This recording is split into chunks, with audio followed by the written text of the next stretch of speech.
जी, all right. अस्सलाम वालेकुम students. जी बेटा, रिकॉर्डिंग स्टार्ट कर दी। अच्छा स्टूडेंट्स, आज की जो हमारी ओरिएंटेशन क्लास है, ठीक है, it is going to be about the precis and composition paper. बेटा, बात को आवाज नहीं आ रही स्टूडेंट्स को? कुछ स्टूडेंट्स के मुझे मैसेजेस आ रहे हैं कि आवाज नहीं आ रही। बेटा, आवाज सबको आ रही है?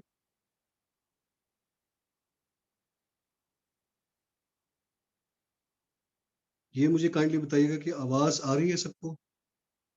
बेटा, जिन स्टूडेंट्स को आवाज नहीं आ रही, आई थिंक उनका थोड़ा सा नेट को दोबारा वो रिकनेक्ट करें, ठीक है।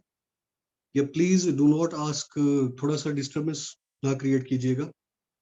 थोड़ा सा सीरियस माइंडसेट के साथ, रिस्पॉन्सिबल माइंडसेट के साथ, और एक अच्छे स्पिरिट के साथ और पॉजिटिव स्पिरिट के साथ आज आपकी क्लास जो है वो मैं करने की कोशिश कर रहा हूँ। उसको आप बड़े पॉजिटिव अंदाज में जो है उसको सुने, ठीक है। Please please avoid unnecessary questions. थोड़ा सा इस सेशन को चलने दें।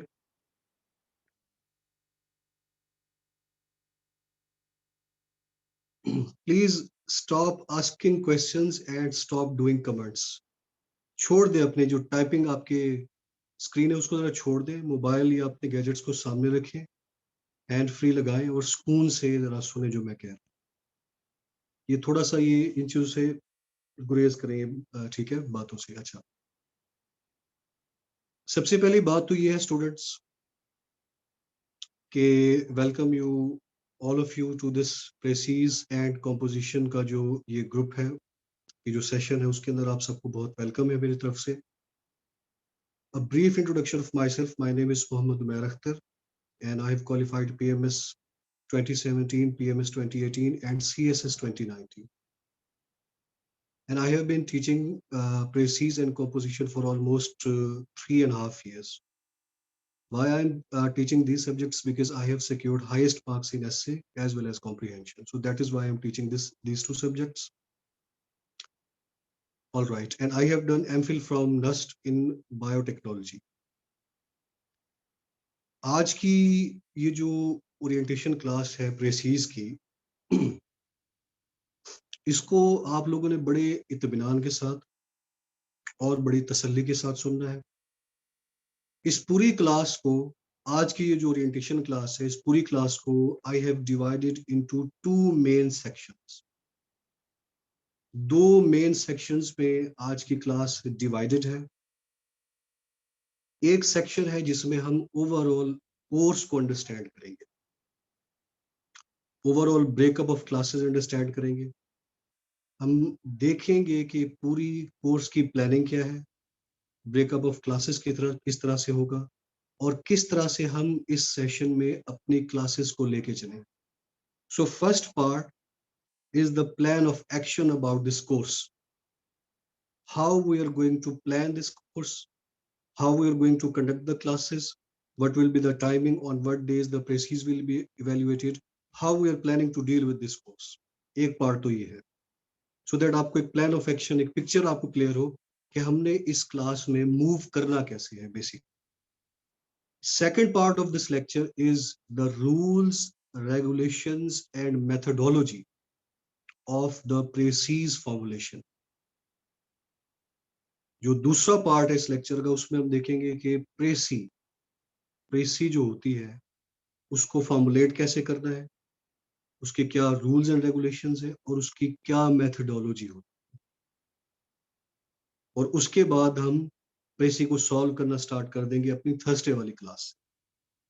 सो आज हम ओवरऑल प्लान ऑफ एक्शन को देखेंगे, क्लासेस की डिवीजन को देखेंगे, कोर्स को अंडरस्टैंड करेंगे, और हम प्रेसी को अंडरस्टैंड करेंगे कि प्रेसी बेसिकली चीज क्या होती है और इसको कैसे एड्रेस करना है, और इसके अंदर स्टूडेंट्स की फेलिंग रेशियो बहुत ज्यादा क्यों होती है, और क्या तरीका कार होता है to formulate a good precis. Point number 3, during lecture आपके जो भी सवालात हो, आप उन सवालात को काइंडली लिखते रहिएगा। जो भी लेक्चर के दौरान, जिस भी हम लेक्चर के फेज में हो, जो जो आप लोगों को सवालात आपके जहन में आते जाएं, उनको keep on writing those questions. When this session is completed, when I've delivered the lecture, today's lecture, rather tonight's lecture, after this lecture, I will take all of your questions. So there will be a proper segment, a proper time will be given for the question and answer session. So उस session के अंदर आप लोग unmute होंगे और आप अपने तमाम सवालात प्रीसीज और कॉम्प्रिहेंशन के पेपर से रिलेटेड हर किस्म का आपका सवाल जो भी आपके जहन में इवन द स्लाइटेस्ट भी कंफ्यूजन हो, तो आप उस क्वेश्चन आंसर सेशन के अंदर वो मुझसे सवालात कर सकते हैं. सो वो आपके लिए अलग से क्वेश्चन आंसर सेशन है. So I won't leave the class unless and until the concern of every student in this class is addressed. सो थोड़ा सा तरीके से हम इसको लेके चलेंगे. सो अगर मैं हर सवाल का अभी साथ साथ जवाब देता जाऊं तो ये सेशन फिर कंप्लीट नहीं हो सकता. सो ये आपने थोड़ा सा कोऑपरेट करना है. और आपके जो भी इस मैसेज में, यानी कि आज की जो क्लास है, उसमें मिनिमम जो आप लोग आज मैसेज लेके जाएं, आपकी आज इस कोर्स के बारे में और प्रेसीज के बारे में हर चीज क्लियर होनी चाहिए. प्रेसीज को लेके और इस कोर्स को लेके आपके जहन में कोई भी सवाल, कोई भी कंफ्यूजन प्रिवेल नहीं करनी चाहिए when you leave this class too. So ये मेरा हेडेक है और ये मेरा मोटिव है आज की क्लास का. ठीक हो गया. So with this we are starting this class formally. I have made some slides के जरिए हम इस क्लास को लेके चलेंगे. ठीक है.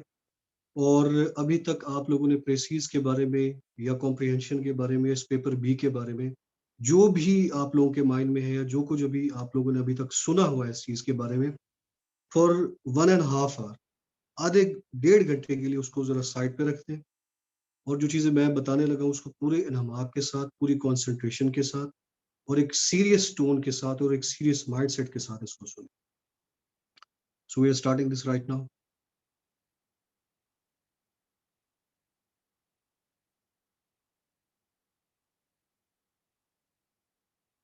All right. ये मुझे मैसेज के जरिए बता दें कि ये सब आपको विजिबल है. ठीक है. क्लियरली विजिबल है स्क्रीन. अच्छा जी.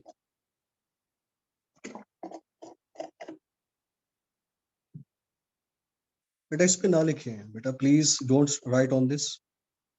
ठीक है. अच्छा जी. अगर हम प्रेसीज और कॉम्प्रिहेंशन के पेपर को देखें, इसको एनालाइज करें, तो इसमें हमें नजर आता है कि हमारे जो टोटल मार्क्स होते हैं प्रेसीज और कॉम्प्रिहेंशन के, वो होते हैं 100 मार्क्स. 100 मार्क्स का ये टोटल पेपर होता है.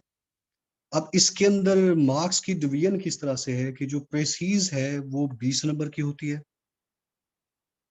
कॉम्प्रिहेंशन का पेपर 20 नंबर का होता है, ट्रांसलेशन उर्दू टू इंग्लिश, जो ट्रांसलेशन के लिए पैराग्राफ दिया जाता है, बेटा Nawaz don't write on this. If any students right on this, I will remove him from the class.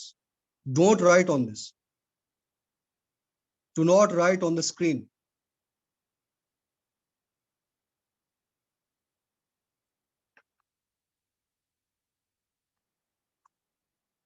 Translation जो होती है पैराग्राफ की, उर्दू टू इंग्लिश ट्रांसलेशन जो होती है वो 10 नंबर की होती है. ठीक हो गया. ये जो 3 कंपोनेंट्स हैं आपके प्रेसीज और कॉम्प्रिहेंशन के पेपर के, ये जो 3 कंपोनेंट्स हैं, ये स्पिरिट हैं आपके इस प्रेसीज और कॉम्प्रिहेंशन के पेपर के. ये जान है. सबसे अहम कंपोनेंट ये 3 चीजें हैं, सबसे अहम कंपोनेंट. सो अगर आप अनफॉर्चुनेटली, अल्लाह ना करे, अगर कोई स्टूडेंट प्रेसीज के अंदर, कॉम्प्रिहेंशन के अंदर फेल हो जाता है, तो एग्जामिनर की पूरी कोशिश होती है उस कैंडिडेट को इस पेपर में फेल करने की. सो ये 3 बड़ी अहम चीजें हैं जिस पे मेरा बहुत ज्यादा कंसंट्रेशन होगी, मेरा बहुत ज्यादा फोकस होगा कि इन चीजों को बड़े अच्छे अंदाज से प्रिपेयर किया जाए, क्योंकि ये स्पिरिट है, ये मेन हार्ट है ऑफ दिस पेपर. अच्छा, उसके बाद आगे चलते हैं. ईडियम्स या प्रेपोजिशंस, ईडियम्स होंगे या प्रेपोजिशंस होंगे, इन दोनों में से कोई एक चीज होगी और ये 5 मार्क्स के होते हैं। पेयर ऑफ वर्ड्स होंगे या एनोलॉजी होगी, इन दोनों में से कोई एक चीज होगी और वो 10 मार्क्स के होंगे। वोकैबुलरी, वोकैबुलरी में हमें पता है कि 20 नंबर की टोटल वोकैब होती है, 20 मार्क्स की वोकैब होती है, और इस 20 मार्क्स की वोकैब के अंदर 10 नंबर के सिनोनिम होते हैं और 10 मार्क्स के एंटोनिम होते हैं। तो ये 20 मार्क्स आपके इस तरह से बन जाते हैं। डायरेक्ट इनडायरेक्ट होगी या पंक्चुएशन होगी, इन दोनों में से कोई एक चीज होगी, या डायरेक्ट इनडायरेक्ट होगी या पंक्चुएशन होगी, और ये 5 मार्क्स की होगी। और जो करेक्शन है, करेक्शन ऑफ द सेंटेंसेस, जो रॉन्ग सेंटेंसेस हैं उनको जो करेक्ट करके ठीक करना है, वो 10 मार्क्स के होंगे। सो इस तरह से हमारे जो टोटल मार्क्स बनते हैं वो 100 मार्क्स बनते हैं। अच्छा, इसमें आजकल जो ट्रेंड सेट हुआ है, पेयर ऑफ वर्ड्स बहुत कम आ रहे हैं, काफी अरसे से नहीं आ रहे हैं, ठीक है, और बाकी सारी चीजें ऑफ एंड ऑन आ रही है। पेयर ऑफ वर्ड्स आजकल काफी अरसे से नहीं आ रहे, बट हमने अपने पूरे कोर्स के अंदर ये तमाम चीजें हमने कवर अप करनी। We will cover all of these things in a very very systematic, in a very very understandable way, so that आप लोगों को अंडरस्टैंडिंग होती जाए कि इनको कैसे लेके चलना है। सो ये सारी चीजें हम कवर करेंगे और बड़े सिस्टमैटिक अंदाज में इंशाल्लाह। अच्छा, थोड़ा सा मैं आप लोगों के साथ इस कोर्स को, ड्यूरेशन को, क्लासेस को, क्लास के स्ट्रक्चर को, कोर्स के स्ट्रक्चर को थोड़ा सा डिस्कस करना चाहता हूँ। उसके बाद फिर मैं मूव करूंगा प्रेसीज क्या होती है और इसको कैसे, इसके क्या रूल्स एंड रेगुलेशंस है। इस कोर्स की अगर बात की जाए तो ये जो हमारा कोर्स होगा ये 1.5 मंथ का होगा, 1.5 मंथ का ये कोर्स होगा, और 4 डेज अ वीक हमारी क्लासेस होंगी, यानी कि 4 दिन हफ्ते में हमारी क्लासेस हुआ करेंगी, और क्लासेस होंगी थर्सडे टू संडे, यानी कि थर्सडे, फ्राइडे, सैटरडे, संडे हमारी क्लासेस हुआ करेंगी। टाइम मेंशन नहीं हुआ, टाइम आपका होगा 8:30 PM टू 10:30 PM, ये आपका टाइम होगा। 8:30 से 10, बड़ा भी हो 10:30 बजे हमारी क्लास खत्म हो जाएगी। थर्सडे, फ्राइडे, सैटरडे, संडे 4 दिन, हफ्ते के दूसरे 4 दिन हमारी ये क्लास चलेगी। अच्छा, अब थोड़ा सा मैं आपको बता देता हूँ planning of the course. Students, मेरी जो एक्सपीरियंस है प्रेसीज और कॉम्प्रिहेंशन के लेक्चर का, उसमें मेरी ये अप्रोच है कि चीजों को बहुत ही सिस्टमैटिक लेके चलना चाहिए। जब हम सारी चीजें इकट्ठे स्टार्ट कर देते हैं तो कोई भी चीज समझ नहीं आती।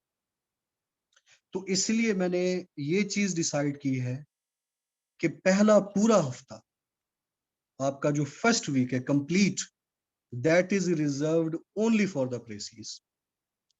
क्योंकि प्रेसीज को अंडरस्टैंड करना, प्रेसीज को समझना, प्रेसीज की प्रैक्टिस करना, प्रेसीज की जिस्ट तक पहुंचना, प्रेसीज की स्पिरिट तक पहुंचना, ये स्टूडेंट्स के लिए बहुत बड़ा इशू होता है। और प्रेसीज के अंदर बहुत बच्चे फेल होते हैं, ऐसे के अंदर और प्रेसीज के अंदर। सो इस चीज को मद्देनजर रखते हुए I have decided that 1 week, first week is reserved only for the precis. First week में हम और कोई काम नहीं करेंगे। पहले हफ्ते में हम सिर्फ प्रेसीज को अंडरस्टैंड करेंगे और सब्सिक्वेंट क्लासेस में हम प्रेसीज की प्रैक्टिस करते रहेंगे। सो इस पहले वीक को कैसे डिवाइड किया है, इसको आप इस तरह से देखें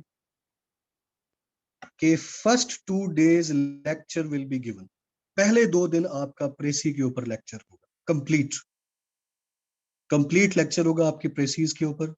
और लेक्चर के दौरान हम डिफिकल्ट और डिफरेंट प्रेसीज को सॉल्व करेंगे।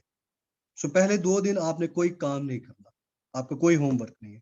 आपने पूरी कंसंट्रेशन, पूरी ईमानदारी और कमिटमेंट के साथ प्रेसीज की स्किल्स, प्रेसीज की टेक्निक, प्रेसीज की 2 चीजें हैं, एक है प्रेसीज की मेथोडोलॉजी और एक है उस मेथोडोलॉजी को अप्लाई करने के स्किल्स। ये दोनों चीजें हम अंडरस्टैंड करें। आज हम मेथोडोलॉजी पे बात करेंगे और थर्सडे से हम जो क्लास को स्टार्ट करेंगे बाकायदा, तो हम उन स्किल्स को अप्लाई करते हुए प्रेसीज को सॉल्व करेंगे। और पहले 2 दिन यानी कि थर्सडे और फ्राइडे हम क्या करेंगे, लेक्चर्स करेंगे 2 प्रेसीज के ऊपर। एक प्रेसी हम करेंगे थर्सडे को और एक प्रेसी हम करेंगे फ्राइडे को।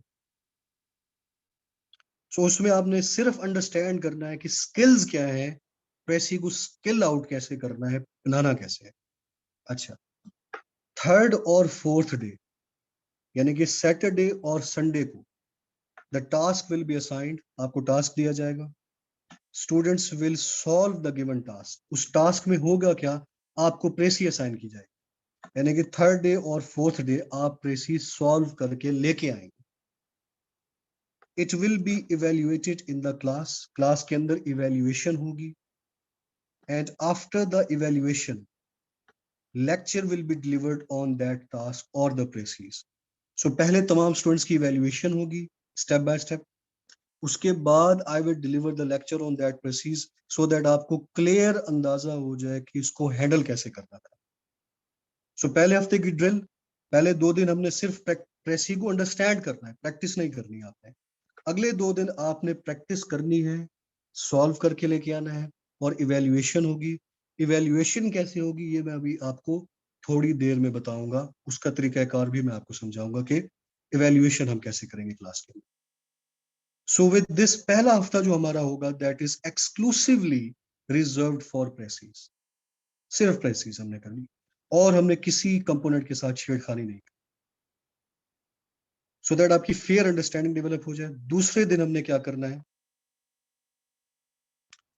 जो हमारा सेकंड वीक है, सेकंड वीक में हमने प्रेसीज के साथ साथ कॉम्प्रिहेंशन भी स्टार्ट कर दिया। सो पहले 2 हफ्ते हमने प्रेसीज करनी और कॉम्प्रिहेंशन, और बाकी जो हमारा जो टाइम होगा उसमें हम डेली बेसिस पे, यानी कि थर्सडे को फ्राइडे कर रहे होंगे, थर्सडे को प्रेसी कर रहे होंगे, और नेक्स्ट हम चलाते रहेंगे, डेली बेसिस पे हम प्रेसी करेंगे, कॉम्प्रिहेंशन और सारी चीजें। सो वो मैं आपको भी बताता हूँ आगे। जो सेकंड वीक है उस पे हम प्रेसीज के साथ साथ कॉम्प्रिहेंशन पे भी शिफ्ट हो जाएंगे। तो सेकंड वीक में हमने कैसे लेके चलना है, सेकंड वीक के जो फर्स्ट 2 डेज हैं यानी कि थर्सडे और फ्राइडे, उसमें assigned precies will be checked, and after the checking lecture will take place on that precies. So next week के पहले 2 दिन आपने प्रेसीज सॉल्व करके आनी है और उसकी इवेल्युएशन होगी, और थर्ड डे से हम शिफ्ट करेंगे कॉम्प्रिहेंशन पे। From the third day we will shift on the comprehension, and the lecture will be delivered on the comprehension, and the paragraph will be solved via lecture, और lecture के जरिए हम paragraph को solve करेंगे comprehension. सो अब हमारी scheme में, अब ये प्रेसी हमारी चलती रहेगी डेली, अब हमारी स्कीम में प्रेसी के साथ साथ कॉम्प्रिहेंशन भी आना स्टार्ट हो गई। पहले हम प्रेसी अंडरस्टैंड करेंगे, जब आपकी अंडरस्टैंडिंग डेवलप हो जाएगी फिर हम कॉम्प्रिहेंशन की तरफ जाएंगे। इकट्ठे हमने स्टार्ट करके खिचड़ी नहीं पकानी, ठीक है। सो कॉम्प्रिहेंशन स्टार्ट हो जाएगी सेकंड वीक के थर्ड डे से, और जो सेकंड वीक का फोर्थ डे होगा उसमें कॉम्प्रिहेंशन असाइन होगी, प्रेसी नहीं होगी। Comprehension will be assigned, it will be evaluated in the class and subsequently discussed in the lecture. So पहले 2 हफ्ते हम प्रेसीज और कॉम्प्रिहेंशन को सॉल्व करेंगे और अंडरस्टैंड करेंगे बस। उसके बाद हम डेली बेसिस पे प्रेसीज और कॉम्प्रिहेंशन को सॉल्व करते रहेंगे। सो सिर्फ पहले 2 हफ्ते हमने रिजर्व किए हैं प्रेसीज और कॉम्प्रिहेंशन के लिए। थर्ड वीक से following schedule will be maintained. जब आप थर्ड वीक में एंटर हो जाएंगे तो फिर ये स्केड्यूल हम मेंटेन करेंगे। कौन सा स्केड्यूल, एवरी थर्सडे को जो है हमारी, हर थर्सडे को हमारी प्रेसी होगी, प्रेसी की इवेल्युएशन हुआ करेगी, और उसके बाद उस प्रेसी के ऊपर लेक्चर दिया जाएगा। हर थर्सडे को, जब तक हमारा कोर्स चलेगा, हर थर्सडे को हम प्रेसी करेंगे, एक प्रेसी। प्रेसी के लिए जो book I have selected start में, जहां से आपकी पहले इनिशियल तैयारी करानी है, that is the R Dhillon book. R Dhillon book, ये वो बुक है जिसमें से ये इंडियन सिविल सर्विसेज की बुक है बेसिकली, और इसमें 2 साल की प्रेसीज आ चुकी हैं आपकी। सो इनिशियल तौर पे हम कुछ प्रैक्टिस करेंगे आर डिलन की बुक से, कुछ 5, 6, 7 प्रेसीज हम आर डिलन की बुक से सॉल्व करेंगे, सो दैट आपका कुछ प्रेसीज के ऊपर हैंड ऑन एक्सपीरियंस हो जाए, आपका प्रेसीज के ऊपर कुछ हाथ बैठ जाए। उसके बाद we will shift to the bigger precis, the CSS and PMS past papers. जब हम यहाँ से कुछ प्रेसीज सॉल्व कर चुके होंगे आर डिलन में से, उसके बाद हम पास्ट पेपर्स पे शिफ्ट करेंगे, CSS और PMS के पास्ट पेपर्स की हम कोशिश मेरी होगी कि मैक्सिमम हम प्रेसीज सॉल्व करें पास्ट पेपर्स, सो दैट आपको रियल टेस्ट मिले कि एक्चुअल प्रेसी होती किस तरह की है। जब पास्ट के पेपर्स की हम सॉल्व करेंगे तो उससे आपका कॉन्फिडेंस लेवल बहुत ज्यादा इंक्रीज हो जाएगा, और अल्टीमेटली कॉन्फिडेंस लेवल ही होता है जो कि फिर पेपर को पास कराता है। Every Friday is reserve for the comprehension, 3rd week से हर फ्राइडे को हम कॉम्प्रिहेंशन सॉल्व करेंगे, कॉम्प्रिहेंशन असाइन की जाएगी, बच्चे उस कॉम्प्रिहेंशन को सॉल्व करके लेके आएंगे, उसको क्लास के अंदर इवेल्युएट किया जाएगा, और उसके बाद उसके ऊपर लेक्चर डिलीवर किया जाएगा। सो हर फ्राइडे को हमारी ये एक्सरसाइज चलेगी। उसके बाद जो सैटरडे है, अच्छा इसमें जो मैंने एरिया टारगेट किया है पास्ट पेपर्स की CSS की कॉम्प्रिहेंशंस, ये बेस्ट सोर्स है कॉम्प्रिहेंशंस को अंडरस्टैंड करने के लिए, comprehensions को solve करने के लिए, and in order to understand the comprehensions, the past papers of the CSS is the best to me. So we will try to solve the maximum papers of the past CSS comprehension so that the students can develop a comprehensive writing skills and understanding skills of the comprehension. From Saturday onwards, on every Saturday, we will have a lecture. On every Saturday, we will have the lecture on the following components. Grammar, we will cover the grammar. Once we have done the grammar, then we will shift to the correction. After covering the correction, we will shift to punctuation. Then we will shift to passive voice. Then we will shift to direct indirect. So these things are lecture based. इसपे ये lecture से cover होने वाली चीज है. So इन पे हम करेंगे lectures. हर सैटरडे को आपका लेक्चर होगा जिसमें हम स्टेप बाय स्टेप इन चीजों में से मूव करेंगे। जब हम एक कंपोनेंट कंप्लीट कर लेंगे, लाइक ग्रामर खत्म हो गई आपकी, फिर हम करेक्शन पे मूव करेंगे, जब करेक्शन खत्म हो जाएगी पंक्चुएशन पे मूव करेंगे, उसके बाद पैसिव वॉइस पे, फिर डायरेक्ट इंडायरेक्ट पे। सो ये आपके कॉन्सेप्चुअल चीजें हैं और ये आपके पूरे साइंटिफिक मार्क्स हैं, साइंटिफिक मार्क्स हैं। अगर ये चीजें आपकी ठीक हैं, आप इनमें से पूरे मार्क्स हासिल कर सकते हैं। सो इन चीजों को, इन एरियाज को बहुत ही केयर के साथ, ड्यू कंसंट्रेशन के साथ और अच्छी तरह से अंडरस्टैंड करना है, because these are the scientific marks, and if you write these things rightly you are going to get the maximum marks. Getting this point? अच्छा, और हर संडे को हमारा हुआ करेगा test. Every Sunday we will have the test. हर Sunday को आपका टेस्ट प्लान है। उस टेस्ट में होगा क्या? उस टेस्ट में कंपोनेंट नंबर 1 है कि आपकी ट्रांसलेशन के लिए एक पैराग्राफ होगा जिसको आपने ये सारा टेस्ट घर से सॉल्व करके आएंगे, और क्लास के अंदर इसकी चेकिंग होगी, इवैल्यूएशन होगी। संडे को एक पहली जो चीज है that is the translation from Urdu to English. Urdu to English के लिए पैराग्राफ होगा, you will translate that paragraph from Urdu into English. दूसरी चीज कंपोनेंट जो होंगे वो होंगे पेयर ऑफ वर्ड्स। थर्ड जो कंपोनेंट है that is the vocab. Fourth component is the idioms. Fifth component is the prepositions. So ये वो चीजें हैं जो कि रट्टे वाली चीजें हैं, जिनमें कॉन्सेप्ट कोई नहीं, ये रट्टे वाली चीजें हैं। पेयर ऑफ वर्ड्स हो गए, वोकैब हो गए, इडियम्स हो गए, प्रपोजिशंस हो गए, ये रट्टे वाली चीजें हैं। और आपकी जो ट्रांसलेशन है ये प्रैक्टिस वाली चीज है। सो इनको हम हर संडे पे टेस्ट की सूरत में कवर अप करेंगे। और हर वीकेंड पे मैं आपको असाइन कर दिया करूंगा 20 पेयर ऑफ वर्ड्स, 20 वोकैब के आइटम्स, 20 इडियम्स और 20 प्रपोजिशंस। ये आप लोग खुद पूरे हफ्ते में प्रिपेयर करेंगे खुद, क्योंकि इसमें समझाने वाली कोई चीज नहीं है, इसमें आपने खुद रट्टा लगा। तो ये मैं आपको असाइन कर दिया करूंगा हर वीक में, और पूरा हफ्ता आप खुद तैयार करेंगे, और हर संडे को इनका टेस्ट होगा। सो ये 2020 की इस बार मैंने स्कीम लगाई है, क्योंकि लास्ट सेशन में मैंने कुछ ज्यादा कवर अप करा दी थी चीजें, ठीक है, वो कैब ज्यादा असाइन कर दी थी, तो बच्चों से वो हो नहीं पाई थी।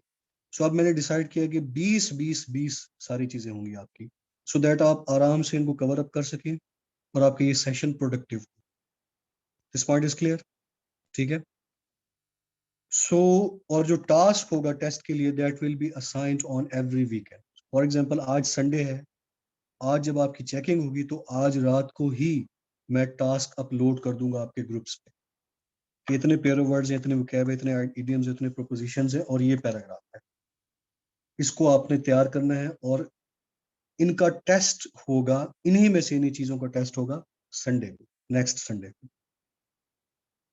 So that is the comprehensive plan of the classes, कि क्लासेस को कैसे लेके चलना है और किस तरह से हमने अपनी क्लासेस को ब्रेकअप किया है, ठीक है। सो इसमें पूरा मेरी जो आइडिया है या पूरी जो मेरी कोशिश है उसमें ये है कि आपका ये जो सेशन है, it should move in a very very systematic way, in a very planned way, और इस तरह से हो कि चीजें आपको समझ में भी आ जाए, आपकी मेमोरी में भी रिटेन रहे, आपके प्रैक्टिस में भी रहे, और आपको फील भी हो कि that your confidence is improving. So precis और कॉम्प्रिहेंशन का पेपर ऐसे है, ये ऐसे से डिफरेंट है ये चीज, इसको बड़ा सिस्टमेटिक अंदाज में लेके चलने की जरूरत होती है, तब आपकी improvement. So this point is clear. So ये सारा ब्रेकअप ऑफ द क्लासेस था, ठीक है। ब्रीफली तौर पे एक बार फिर बता देता हूँ कि पहला हफ्ता पूरा हम प्रेसी को करेंगे सॉल्व, उसके बाद सेकंड वीक में आपकी कॉम्प्रिहेंशन भी होगी और प्रेसीज भी होगी, दोनों चीजें आपकी हो जाएंगी। और थर्ड वीक से हम एक सर्कल में आ जाएंगे जिसमें हर थर्सडे को आपकी प्रेसी की वैल्यूएशन और डिस्कशन होगी, हर फ्राइडे को आपकी कॉम्प्रिहेंशन की वैल्यूएशन और डिस्कशन होगी, और हर सैटरडे को लेक्चर होगा इन कंपोनेंट्स पे टर्न बाय टर्न, और हर संडे को आपका टेस्ट होगा ऑन दीज कंपोनेंट्स, जो कि मैं आपको हर वीकेंड पे असाइन कर दूंगा। सो हम कोशिश है कि हर चीज को अच्छी तरह से कवर करें। अच्छा, सो ये था ब्रेकअप ऑफ क्लासेस। अच्छा, ये इवैल्यूएशन का कुछ मैंने पिक्चर्स डाल दिए, क्योंकि स्टूडेंट्स आर ऑफन कंफ्यूज्ड के इवैल्यूएशन कैसे होगी। इसका तरीकाकार मैं आपको समझाता हूँ। इसका तरीकाकार ये है कि जो भी टास्क आप लोगों को असाइन होगा, फॉर एग्जाम्पल ये प्रेसी है, डिफेक्ट्स ऑफ मैथ एजुकेशन, इसका टाइटल है ये प्रेसी का, और ये डिलन में से प्रेसी है। अब इस प्रेसी को आप लोग सॉल्व करके आए, और सॉल्व करके जो आपका काम होगा उसकी आप एक पिक्चर ले लेंगे, you will take the picture. और जब आप क्लास में आएंगे तो यहाँ पे आप अपनी पिक्चर को शेयर करेंगे एग्जैक्टली इस तरह, जिस तरह आपके सामने इस वक्त स्क्रीन पे नजर आ रही है। इस तरह से आपकी पिक्चर शेयर हो जाएगी, और जिस तरह से आपको यहाँ पे टिक एंड मार्क नजर आ रहे हैं, इस तरह से चेकिंग होगी और इवेल्यूशन होगी। So suppose that any candidate has shared this and I am checking, और इसके ऊपर ही उसके जो मार्क्स हैं या जो कमेंट्स हैं विल बी गिविंग। सो इधर ही आपकी सारी जो है वो इवेल्यूशन हो जाएगी। So I consider this exercise best, कि वन ऑन वन इवेल्युएशन हो, और उधर ही आपको सारी फीडबैक मिल रही हो, और उधर ही आपको बताया जा रहा हो कि यहाँ पे आपके ये लूप होल्स हैं, यहाँ पे ये लूप होल्स हैं, because this method has given the immense results. इस मेथड के जरिए उन बच्चों की भी इंप्रूवमेंट मैंने देखी है जिनको जिनको सेंटेंसेस भी नहीं लिखने आते, और many of my students have passed the CSS and PMS की जो प्रेसीज का और ऐसे का पेपर है, only because of the checking. So checking I try to maintain in a very very right, in a very very appropriate way, because I believe कि जो दोनों पेपर्स हैं ये, इसमें अगर अच्छी वैल्यूएशन या अच्छी चेकिंग नहीं हो रही, उसके बगैर ये पेपर सॉल्व नहीं किए जा सकते। सो इवैल्यूएशन तब होगी जब आप काम करके आएंगे, और आपने ये चीज मेंटेन रखनी है कि क्लासेस को आप रेगुलर लें, क्लासेस को मिस ना करें। और जो लोग क्लासेस मिस करते हैं उनसे मुझे शदीद एलर्जी होती है, सो क्लासेस को बड़े ऑनेस्टी से लें और एक अच्छे माइंडसेट के साथ और इम्प्रूवमेंट लेके आए अपने अंदर। अच्छा, this is the second page, ठीक है, another example that this is how you will share the जो है वो your task and this is how it will be evaluated and all the things will be given, ठीक है, and you can have the, so this is the best. और ये इसमें students की मैंने मैक्सिमम इम्प्रूवमेंट देखी है, मैक्सिमम इम्प्रूवमेंट, ठीक है। पहले मुझे इस तरह से इवैल्यूएट मैं करता था कि स्टूडेंट सेंड कर देते हैं उसको, फिर मैं फीडबैक देता था इसके ऊपर अपना मेल के ऊपर, but that exercise is completely futile. This exercise is wonderful which gives always good results। अच्छा, जो चीजें अभी मैंने आपको पीछे बताई हैं कि जो हम लेक्चर्स में कवर करेंगे, उसकी थोड़ी सी मैं आपको डिटेल बता देता हूँ कि हम लेक्चर्स के अंदर क्या क्या चीजें कवर करेंगे, जो अभी हम पीछे देख के आए हैं, ठीक है, ये वाली चीजें, ये वाली चीजें, इन चीजों को मैं आपको थोड़ा एक्सप्लेन करने लगा हूँ कि ग्रामर में हम क्या कवर करेंगे, करेक्शन में हम क्या कवर करेंगे, पंक्चुएशन में, डायरेक्ट इंडायरेक्ट में और पैसिव वॉइस में हम कवर अप क्या करेंगे, किन एरियाज को कवर करेंगे, उसकी भी थोड़ी सी मैं आपको ग्लिम्स देने लगा हूँ, सो दैट आपको सारी पिक्चर क्लियर हो कि हमने इस कोर्स में बेसिकली कैसे मूव कर। ग्रामर में हम वर्ब्स कवर करेंगे, नाउन्स देखेंगे, प्रोनाउंस देखेंगे, एडजेक्टिव्स देखेंगे, एडवर्ब्स देखेंगे, प्रपोजिशंस देखेंगे, कोऑर्डिनेटिंग कंजंक्शंस देखेंगे और सबऑर्डिनेट कंजंक्शंस देखेंगे। ये पार्ट्स हमने ग्रामर में कवर कर, और ये पार्ट अहम है क्योंकि इससे आपकी जो बेसिक राइटिंग है, बेसिक राइटिंग का जो स्ट्रक्चर है, कुछ स्टूडेंट्स का वीक होता है, कुछ को इन चीज़ों में उलझे हुए होते हैं, कुछ बेसिक बेसिक चीज़ों में।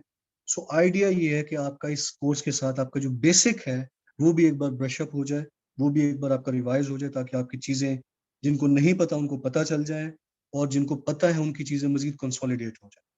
सो this is the whole idea. So we will cover these things in a reasonable detailed. And in punctuation, we will cover the use of full stop. Full stop is very important component and we have to cover this. Then we will understand the usage of comma. We will understand the usage of parenthesis. We will understand the usage of dashes. कि dash को कहाँ कहाँ इस्तेमाल करना है. We will cover the hyphen, apostrophe. Apostrophe ये जो उल्टा कमा होता है ना, जब हम possessive case बनाते हैं, for example, ठीक है, this is Akram's book. Suppose कर लें अकरम्स, तो यहाँ पे ये जो कॉमा डाला जाता है और ये एस लिखा जाता है, तो ये जो कॉमा है, ये वाला कॉमा, ये अपॉस्ट्रॉफी कहलाता है, ठीक है। ये पोजेसिव केस बनाने के लिए और बहुत सारी कॉन्ट्रैक्शंस भी इस्तेमाल होता है, इसको अंडरस्टैंड करेंगे। और दो चीजें, ये बहुत अहम चीजें हैं, कॉलन और semicolon. Students are mostly confused in these two components, कि how to cover these two components, where to use colon, where to use semicolons. Majority of the students are confused. So we will cover these things as well in reasonable detail, in such a way that आपकी grip on the grammar भी बन जाए, और अगर grammar के लिए 5 number की paragraph आ जाए तो आप उसको कर लें। इसके अलावा आपके जो एफपीएससी के, पीपीएससी के वन पेपर के एमसीक्यूज होते हैं, लाइक एफआईए के, लाइक नैब के, लाइक तहसीलदार के, उनमें भी ये चीजें आपको बहुत हेल्प आउट करेंगी, जो बेसिक चीजें हम इसमें कवर करेंगे। अच्छा, उसके बाद हम कवर करेंगे पैसिव वॉइस। पैसिव वॉइस हम कवर करेंगे पीएमएस के हवाले से, क्योंकि सीएसएस में पैसिव वॉइस नहीं आती, पीएमएस में आती है। So we will cover the passive voice for PMS, और we will cover its rules, ठीक है, रूल्स हम देखेंगे डिटेल में। डायरेक्ट इनडायरेक्ट बहुत अहम है, बहुत अहम है, ये आती है, सीएसएस में भी आती है, और ये फेवरेट एरिया होता जा रहा है for the examiners of the FPSC and PPSC papers, and for the one paper MCQs as well, and for the CSS as well. So this is the favorite area of the examiner, so we have to cover this with due attention. और इसकी beauty ये है कि इसके rules अगर आप understand कर लें और फेयर प्रैक्टिस कर लें, तो आपकी हर चीज एड्रेस हो जाती है और आपको इसके ऊपर ग्रिप हो जाती है। सो इसको सीरियसली लेना, ये प्योर साइंटिफिक चीज है, पूरे नंबर आपको ये दिलाए इसको अगर आप ठीक करते हैं, और एक एक नंबर बहुत ज्यादा मैटर करता है आपके एलोकेशंस में, आपके ग्रुप्स के अंदर, ठीक है। So we will cover its rules and exercises. We will solve some of the exercises. First we will cover the rules and after covering the rules, we will solve the exercises so that you can have the grip on these direct and indirect. Then we will shift to the correction, and we will cover almost 82 rules of the correction.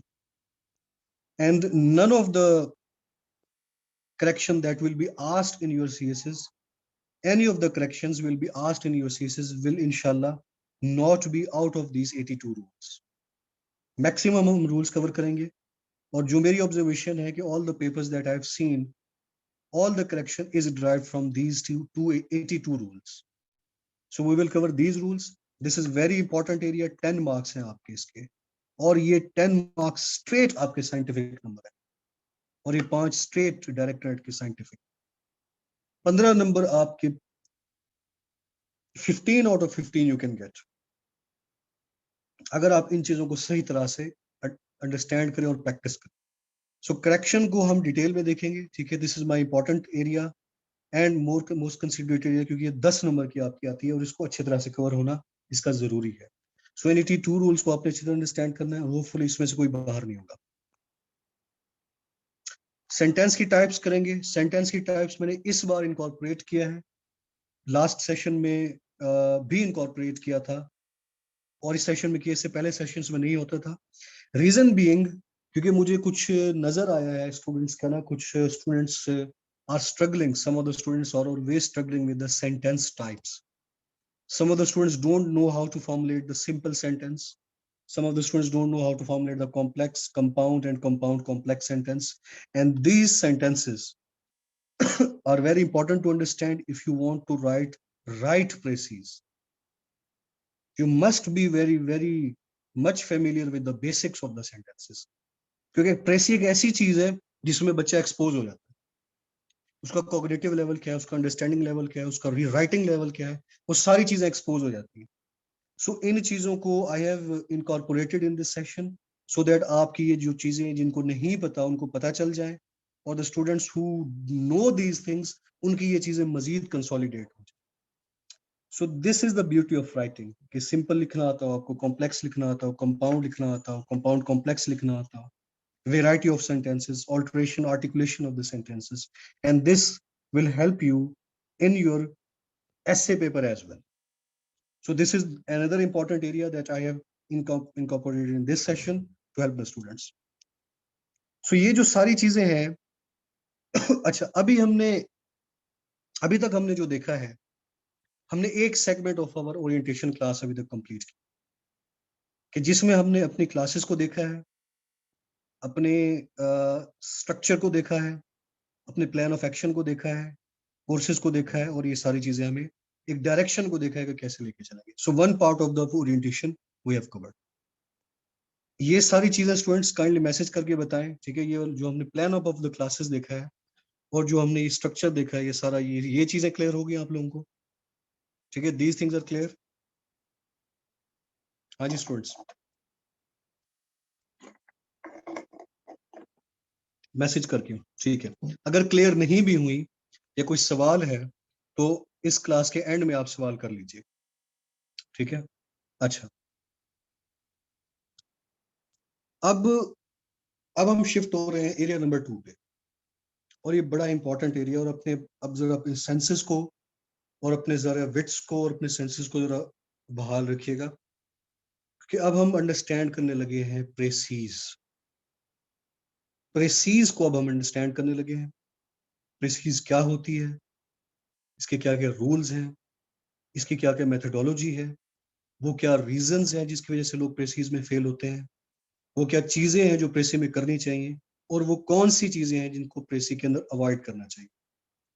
So right now we are entering into the precis. Tonight we will understand the rules, regulations, methodology of the précis. और Thursday को हमारी regular class start होगी.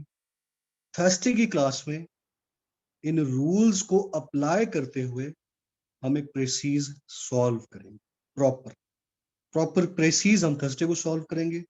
आज हम सिर्फ rules को understand करेंगे, ठीक हो गया. So let's understand this, what precis is. Precis का अगर हम मीनिंग देखें, मीनिंग के हवाले से अगर हम प्रेसी की बात करें, तो प्रेसी का मीनिंग जो लफ्सी मतलब होता है, लफ्सी मतलब ये एक लैटिन वर्ड से निकला है, लैटिन वर्ड से। लैटिन वर्ड जो कि है पैरासेडल, या जिस तरह भी इसको आप प्रोनाउंस कर सकते हैं, इस वर्ड से प्रेसीज का ओरिजिनेट हुआ। डिटेल में हम देखते हैं कि प्रेसी है क्या चीज। पहले हम देखते हैं कि प्रेसी है क्या चीज। लैटिन से इस वर्ड का ओरिजिन है। अगर हम इसका एक्चुअल मीनिंग देखें, इसका मीनिंग होता है to cut off in front. कि प्रेसी है क्या चीज, अगर मैं मीनिंग्स पे बात करूं कि प्रेसी को अगर हम देखेंगे है क्या चीज, इसका जो एक्चुअल मतलब है वो है टू कट इन फ्रंट। और gradually this absorb from Latin into English, और ग्रेजुअली ये इंग्लिश के अंदर एब्जॉर्ब हो गया प्रेसीज। अब अगर हम इंग्लिश के हवाले से इसका मीनिंग देखें, इंग्लिश में इसके क्या मीनिंग होता है, तो इंग्लिश से इसका मुराद ये है कि वन पैराग्राफ, एक paragraph that is definite, that is exact and that is concise. एक ऐसा पैराग्राफ जो कि कंसाइज हो, एग्जैक्ट हो, एग्जैक्ट से मुराद टू द पॉइंट हो, और डेफिनेट हो और सही लिखा हुआ हो, उसको हम कहते हैं प्रेसीज। अब ये तो इसका लफ्सी मतलब था। अब हम इसको थोड़ा सा मजीद डिटेल में कॉन्सेप्ट वाइज अंडरस्टैंड करने की कोशिश करते हैं। अगर मैं प्रेसीज को डिफाइन करूं, इसकी डेफिनेशन क्या होगी precis? Precis is a clear, brief, accurate, well connected summary, word गौर करें, समरी, और जिस्ट ऑफ रिटन पैराग्राफ। कि जो पैराग्राफ आपको दिया जाता है, उस पैराग्राफ की आपने बनानी है समरी, या उस पैराग्राफ की आपने बेसिक तरीन जिस्ट या बेसिक तरीन स्पिरिट या बेसिक तरीन मैसेज उस पैराग्राफ का लिखना है अपने अल्फाज के अंदर। ये चीजें नोट करते जाएं पॉसिबल, ठीक है, इन चीजों को नोट करते जाएं।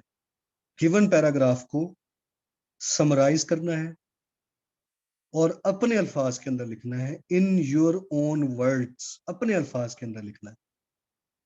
पैराग्राफ की वर्डिंग नहीं उठानी, पैराग्राफ के सेंटेंसेस नहीं उठाने, पैराग्राफ के वर्ड्स नहीं उठाने, अपने अल्फाज का इस्तेमाल लिखना है, करना है, और इंतहाई क्लियर, ब्रीफ, एक्यूरेट और वेल कनेक्टेड पैराग्राफ जनरेट करना है। व्हेन आई से ब्रीफ, ब्रीफ से मुराद 1/3 होना चाहिए। ये मैं भी आपको आगे बताऊंगा कि 1/3 का क्या चक्कर होता है, और मैं थोड़े से मिथ्स भी डिस्कस करूंगा कि जो बहुत ज्यादा मिथ्स प्रिवेल कर रहे हैं और जो जो ट्रबल्स होती हैं स्टूडेंट्स को इस प्रेसीज को सॉल्व करते हैं। अच्छा, तो ये तो होगी डेफिनेशन। अब अगर मैं ऑब्जेक्टिव्स पे बात करूं, प्रेसीज का ऑब्जेक्टिव क्या होता है, why this precis has been incorporated in your CSS and PMS paper. Why this precise paper is given so much importance in CSS and PMS? Why most of the people fail in this, and why examiners are instructed to keep the heavy hand while checking the precise? Why they deal the precise with the iron hand policy? Reason मैं आपको उसकी बताता हूँ। Reason ये है, गौर से बात को अंडरस्टैंड कीजिएगा। जब आप एलोकेट हो जाते हैं, जब आप CSS के 12 ग्रुप्स में से किसी भी ग्रुप में एलोकेट होते हैं, या पीएमएस में आप एलोकेट होते हैं, और जिस भी ग्रुप में आप हैं, चाहे वो फील्ड वर्क है, चाहे वो डेस्क वर्क है, आपको किसी ना किसी हद तक ऑफिस वर्क सब में करना पड़ता है। सपोज आप सेक्शन ऑफिसर हैं, पीएमएस करके आप सेक्शन ऑफिसर लगे हो।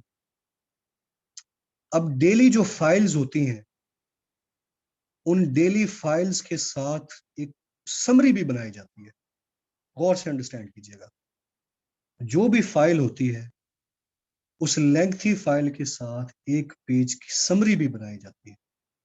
वो फाइल आपके डेस्क से मूव करेगी डिप्टी सेक्रेटरी तक, डिप्टी सेक्रेटरी से सेक्रेटरी तक, सेक्रेटरी से चीफ सेक्रेटरी तक, चीफ सेक्रेटरी से सीएम तक, सीएम से मे भी प्राइम मिनिस्टर तक जाए। जितना ऊपर ये फाइल ट्रेवल करती जाएगी, उसके साथ आपकी बनाई हुई प्रेसीज भी मूव करती जाएगी। सो जो आप एक कंप्लीट फाइल होती है, क्योंकि daily day to day activities के अंदर लोगों के पास इतना टाइम नहीं होता कि वो पलंदे जो फाइल्स के होते हैं, एक एक फाइल को 2-2 घंटे पढ़ते रहे। सेक्रेटरीज क्या करते हैं, फाइल के साथ जो समरी अटैच होती है, उस समरी को रीड करते हैं, और उस समरी पे सारी जजमेंट चल रही होती है, उस समरी पे सारी डिस्कशन हो रही होती है। इस बात को अंडरस्टैंड करें। जहां कहीं रिक्वायर्ड होता है वो फाइल को भी पढ़ लेते हैं, लेकिन समरी लाजमी पढ़ी जाती है, क्योंकि डे टू डे अफेयर्स में पलंदे फाइल्स के पढ़ने की टाइम नहीं होता।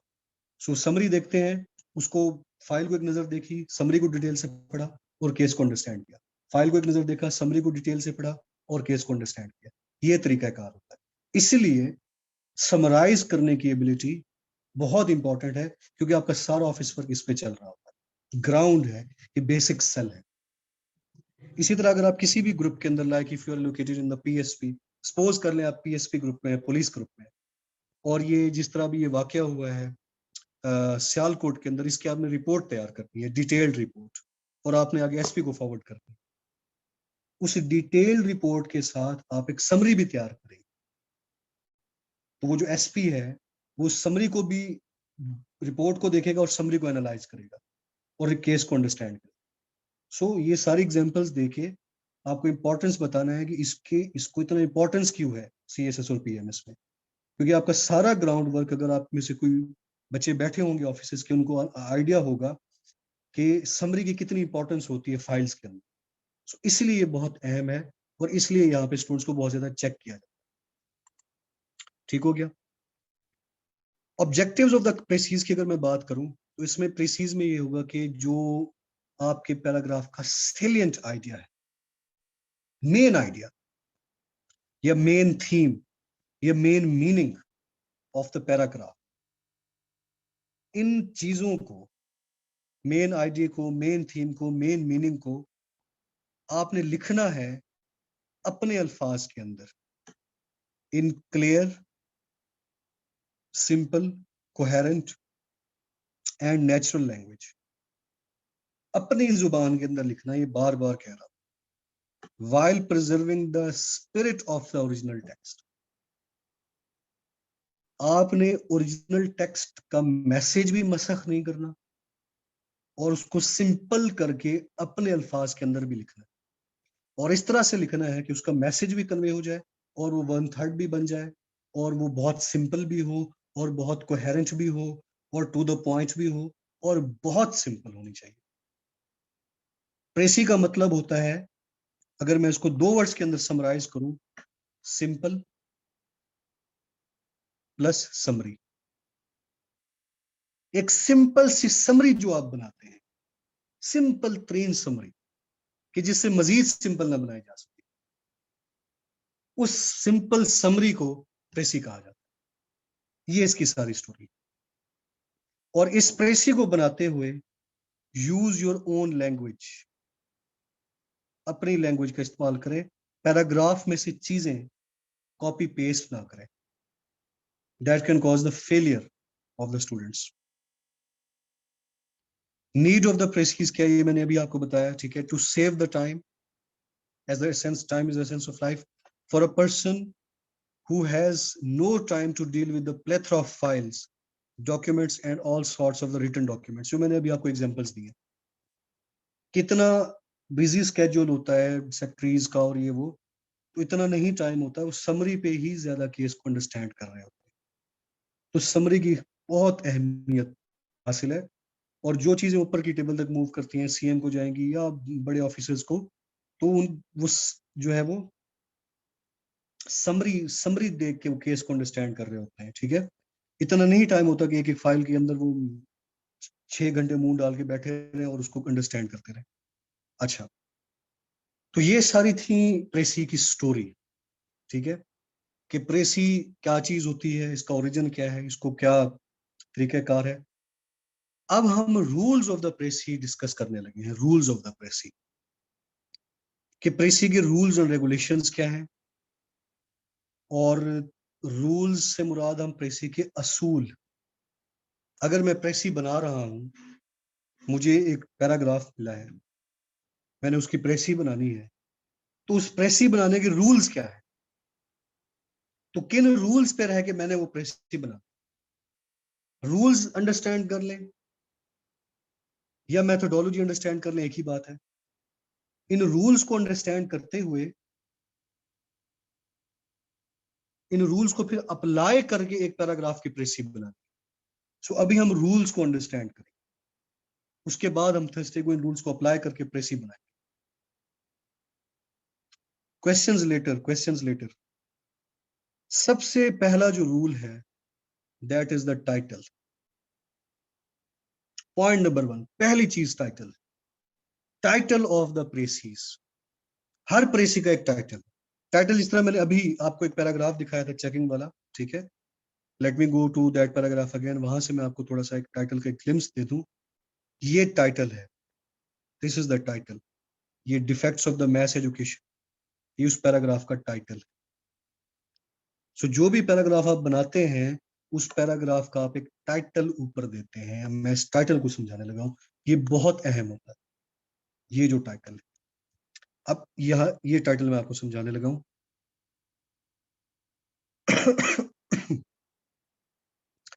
जो टाइटल ऑफ द प्रेसीज होता है, it is a must.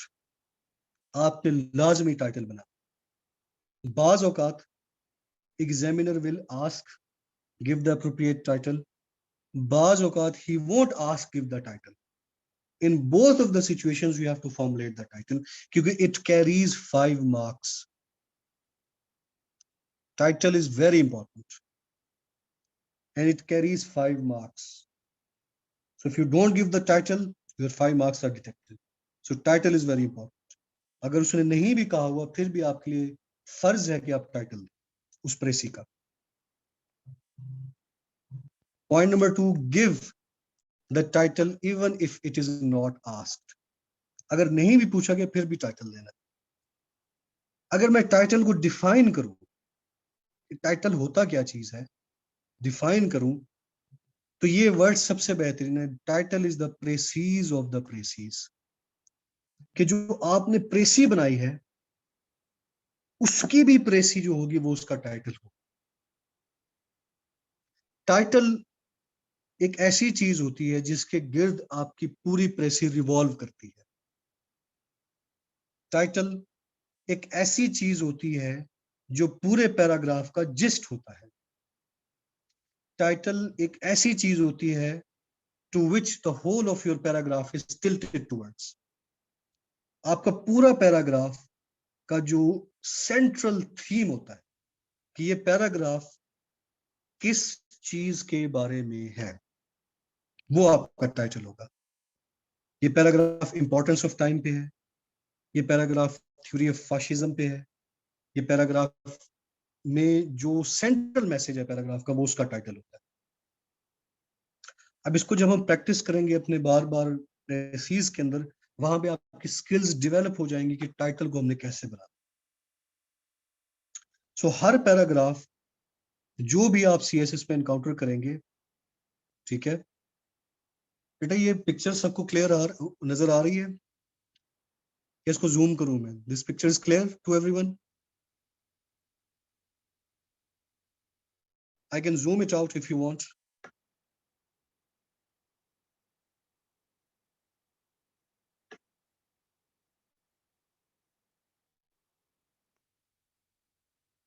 Alright,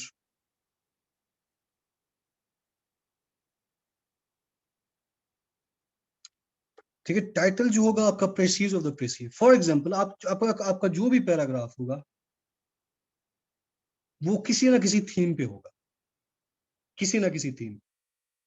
वो पैराग्राफ के पहले पार्ट के अंदर कोई एग्जांपल दे रहा है, दूसरे पार्ट के अंदर कोई थ्योरी दे रहा है, थर्ड पार्ट के अंदर कोई सॉल्यूशन दे रहा है। अगर वो पहले पार्ट के अंदर एग्जांपल्स दे रहा है, दूसरे पार्ट के अंदर थ्योरी दे रहा है, थर्ड पार्ट के अंदर सॉल्यूशन दे रहा है, वो किसी ना किसी चीज के बारे में बता रहा हो। सपोज कर ले वो पूरा पैराग्राफ का जो सेंट्रल मैसेज है वो इंपॉर्टेंस ऑफ टाइम पे है, कि वो डिफरेंट एग्जांपल्स देके इंपॉर्टेंस ऑफ टाइम बताना चाहता है, वो डिफरेंट केस थ्योरीज बता के इंपॉर्टेंस ऑफ टाइम बताना चाहता है, वो डिफरेंट सॉल्यूशंस देके इंपॉर्टेंस ऑफ टाइम बताना चाहता है। सो वो सारी थॉट्स कन्वर्ज किस पॉइंट पे हो रही, वो सारी थॉट्स किस पॉइंट पे आगे रुक रही हैं, वो पॉइंट आपका टाइटल हो। गोया कि जो टाइटल है वो आपके पैराग्राफ की स्पिरिट है, पैराग्राफ का सेंट्रल मोस्ट थीम होगा, जिसके गिर्द आपका पूरा पैराग्राफ रिवॉल्व करेगा। इसकी मजीद हम इसको इंशाल्लाह अंडरस्टैंड करेंगे जब हम प्रैक्टिस करेंगे, वहां से आपकी ज्यादा अंडरस्टैंडिंग डेवलप होगी। और टाइटल एक फ्रेज की फॉर्म में होगा। आप जो टाइटल लिखते हैं वो फ्रेज की फॉर्म में लिखेंगे। कुछ स्टूडेंट्स जो होते हैं वो टाइटल बहुत लेंथी टाइटल्स लिखने के आदी होते हैं। Never write a lengthy title, ठीक है। Title should always be written in the form of the phrase. For example, impact of ultra nationalism, ये एक पॉसिबल टाइटल है, ये देखिए फ्रेज है। इंपॉर्टेंस ऑफ पंक्चुअलिटी, ये एक टाइटल है। इस तरह के आपने टाइटल्स लिखने हैं फ्रेज की फॉर्म में। कुछ लोग सेंटेंस लिख देते हैं टाइटल के अंदर, ये सही नहीं है कि the importance of ultra nationalism and it's impacts and it's solutions and it's फलाना फलाना करके लेंथी टाइटल नहीं बना। Do not go for the lengthy titles. Title should always be written in the form of the phrase. जिस तरह आपके newspaper की headings होती हैं उस तरह का टाइटल होना चाहिए। And it should entail the whole of the precis, और पूरी प्रेसी को ये अपने अंदर इनकॉर्पोरेट कर रहा, इसके अंदर आपकी पूरी प्रेसी समाई हुई, पूरी प्रेसी को ये इनकॉर्पोरेट कर रहा। फॉर एग्जाम्पल दिस पॉइंट, ठीक है, for example this point importance of ultra nationalism. अब ये पूरा पैराग्राफ जो है वो अल्ट्रा नेशनलिज्म पे होगा, इसलिए उसका टाइटल ये है। For example importance of punctuality, पूरा पैराग्राफ पंक्चुअलिटी के इंपॉर्टेंस पे होगा, इसलिए इसका टाइटल ये है। So it should entail the whole of the precis, पूरी प्रेसिस को ये अपने अंदर एंटेल करता है, पूरी प्रेसी इसके गिर्द रिवॉल्व करती है। It should entail, it should be the central idea of the precious, point of gravity होना चाहिए, सेंट्रल मोस्ट पॉइंट, कि यहां से पूरी प्रेसी ओरिजिनेट कर रही है, ये थीम है। Whole precis revolves around that theme, और आपकी जो पूरी प्रेसी है it revolves around that particular theme, और यही थीम आपका बन जाएगा title in the form of the phrase. हर पैराग्राफ का कोई थीम होता है, वो जो थीम हो वो आपका टाइटल होगा। This point is clear. इस पे हम मजीद जब प्रैक्टिस करेंगे तब आपको चीजें इंशाल्लाह क्लियर होंगी। आगे मूव करते हैं। A good title is generated if paragraph is well studied and properly understood. अगर आप पैराग्राफ को प्रॉपरली तौर पे अंडरस्टैंड करते हैं, अच्छी तरह से रीड आउट करते हैं, तब ही आप एक अच्छा टाइटल दे सकते हैं। And let me tell you with this with very utmost surety, अगर आपका टाइटल रॉन्ग है, कई सारी प्रेसीज ऐसी होती हैं जो टाइटल पे ही गलत हो जाती हैं और एग्जामिनर को आगे पढ़ता ही नहीं है अगर वो जल्दी में हो। सो अगर आपने टाइटल रॉन्ग बनाया है, इट मींस कि आपने प्रेसी को रॉन्ग अंडरस्टैंड किया, इट मींस आपने प्रेसी रॉन्ग की, इट मींस वो आपकी प्रेसी गलत है। और उसके बाद लिबर्टी है कि वो आपकी प्रेसी पढ़ सकता है, अगर जल्दी में होगा तो नहीं पढ़ेगा। टाइटल गलत है तो वो आपने ग्लिम्स दे दी कि आपने प्रेसी गलत बनाई है नीचे, तो हो सकता है उसको क्रॉस करके आगे चला जाए। Getting this point? क्योंकि जल्दी में पेपर चेक हो रहे होते हैं, ये पाकिस्तान है, eventually this is not Switzerland, this is Pakistan. So title का आपने खास ख्याल रखना है। Point number 2, person. ये एक बहुत कंफ्यूजिंग पॉइंट है स्टूडेंट्स के लिए, और let me tell you this, कई सारे स्टूडेंट इस वजह से फेल हो जाते हैं कि उनको ये नहीं पता बेसिक तरीन रूल कि प्रेसी हमेशा हमेशा थर्ड पर्सन प्रोनाउन में की जाती है। हमेशा प्रेसी थर्ड पर्सन प्रोनाउन, ये रूल है। आधे स्टूडेंट्स इस वजह से फेल हो जाते हैं, थर्ड पर्सन प्रोनाउन का इस्तेमाल करना है। आधे स्टूडेंट्स फेल हो जाते हैं, और कहा भी जाता है कि थर्ड पर्सन करें, फिर भी वो या फर्स्ट पर्सन में करके आते हैं या सेकंड में करके आते हैं, फिर फेल हो जाते हैं। और इस छोटी सी मिस्टेक से आपकी उस साल की सारी गेम ओवर हो जाती है। क्योंकि अगर आपका प्रेसी फेल है, आपका प्रेसी का पेपर फेल है। अगर प्रेसी का पेपर फेल है, अगर आपके 700 नंबर भी है, आपकी उस साल की गेम ओवर है। एक छोटी सी मिस्टेक आपको बहुत ज्यादा लॉस दे सकती है इस पेपर के अंदर। तो इसलिए रूल्स पे स्टिक रहना लाजमी। सो रूल ये कहता है कि जो प्रेसी होगी ये हमेशा थर्ड पर्सन प्रोनाउन में की जाएगी, और आपने हमेशा इसमें करनी। इसको अपने दिमागों के अंदर अच्छी तरह बिठा लें इस बात को। क्योंकि मेरे फिजिकल सेशन में मैंने बच्चों को ये सारे रूल्स कराए, फिर मैंने जब उनकी प्रेसी चेक की, ज्यादातर स्टूडेंट्स ने वी का इस्तेमाल किया हुआ है, यू का इस्तेमाल किया हुआ है, जबकि ये आप नहीं कर सकते। आपने थर्ड पर्सन प्रोनाउन का इस्तेमाल करना है। और थर्ड पर्सन प्रोनाउन कौन से होते हैं? He, she, it, they, his, her, one, once, या कोई नेम है, ये इस्तेमाल आप कर सकते हैं।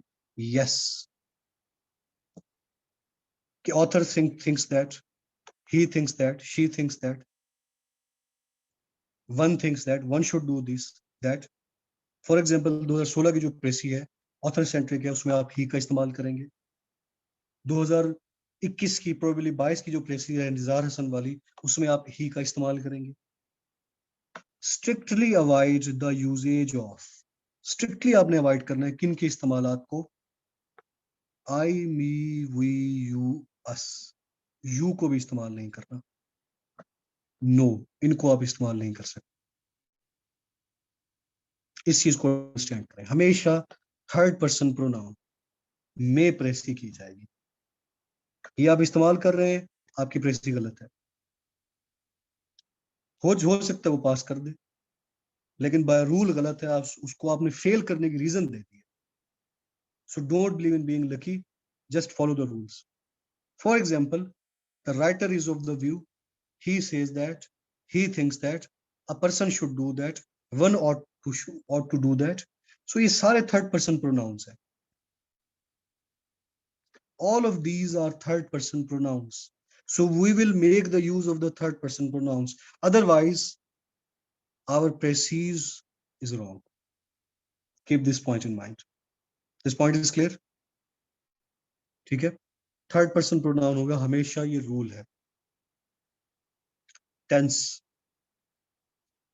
टेंस के ऊपर बहुत ज्यादा डिबेट्स हैं, बहुत ज्यादा कंफ्यूजन है। एक चीज मैं आपको बता रहा हूँ, वंस फॉर ऑल इसको बेशक अंडरस्टैंड कर लें। Generally precis are written in past sentences, generally, but it is not a rule. ये रूल नहीं है कि पास्ट में ही लिखी जाएगी प्रेसी, ये रूल नहीं। ज्यादातर प्रेसीज पास्ट में लिखी जाती है, लेकिन हर प्रेसी पास्ट में लिखी जाएगी ऐसा नहीं है। कई सारी प्रेसीज को उसी टेंस पे करना होता है जिस टेंस में वो गिवन होती है। हर प्रेसी पास्ट नहीं होती। इसमें मैं एक मोटी अगर आपको बात बताऊं, मेन बात बताऊं, जो नैरेटिव प्रेसी होती है, that is done in the past, in which examiner is narrating about some of his experiences, like the 2016 Precis, A Trip to Cherokee, like 2021 Precis, The Ideology of Nizar Hassan, या The Art of Nizar Hassan. But this is not rule. अगर कोई प्रेसी factual based है, अगर कोई प्रेसी कोई paragraph fact based है, तो उसको आप प्रेजेंट टेंस या उसी टेंस के अंदर करेंगे जिसके अंदर वो एक्चुअल पैराग्राफ दिया गया है। इस पे आपकी अपनी एक अंडरस्टैंडिंग डेवलप होगी, आपकी अपनी एक एनालिसिस डेवलप होगी। जब आप बार बार बार प्रैक्टिस करेंगे, आपके जहनों के अंदर एक nerve of the precious develop हो जाएगी। इस बात को अंडरस्टैंड कीजिएगा। कुछ होते हैं गट्स, गट्स होते हैं, कुछ गट्स होते हैं जो सिर्फ बंदा खुद लर्न कर सकता है। आपके गट्स डेवलप होंगे प्रेसिस के प्रैक्टिस से, नर्व डेवलप होगी। वो प्रैक्टिस आपको बताएगी कि इस प्रेसी को पास्ट में करना चाहिए या इस प्रेसी को प्रेजेंट में करना चाहिए। Your fine sense of judgment which you will develop through practice, that will tell you how to deal with this paragraph.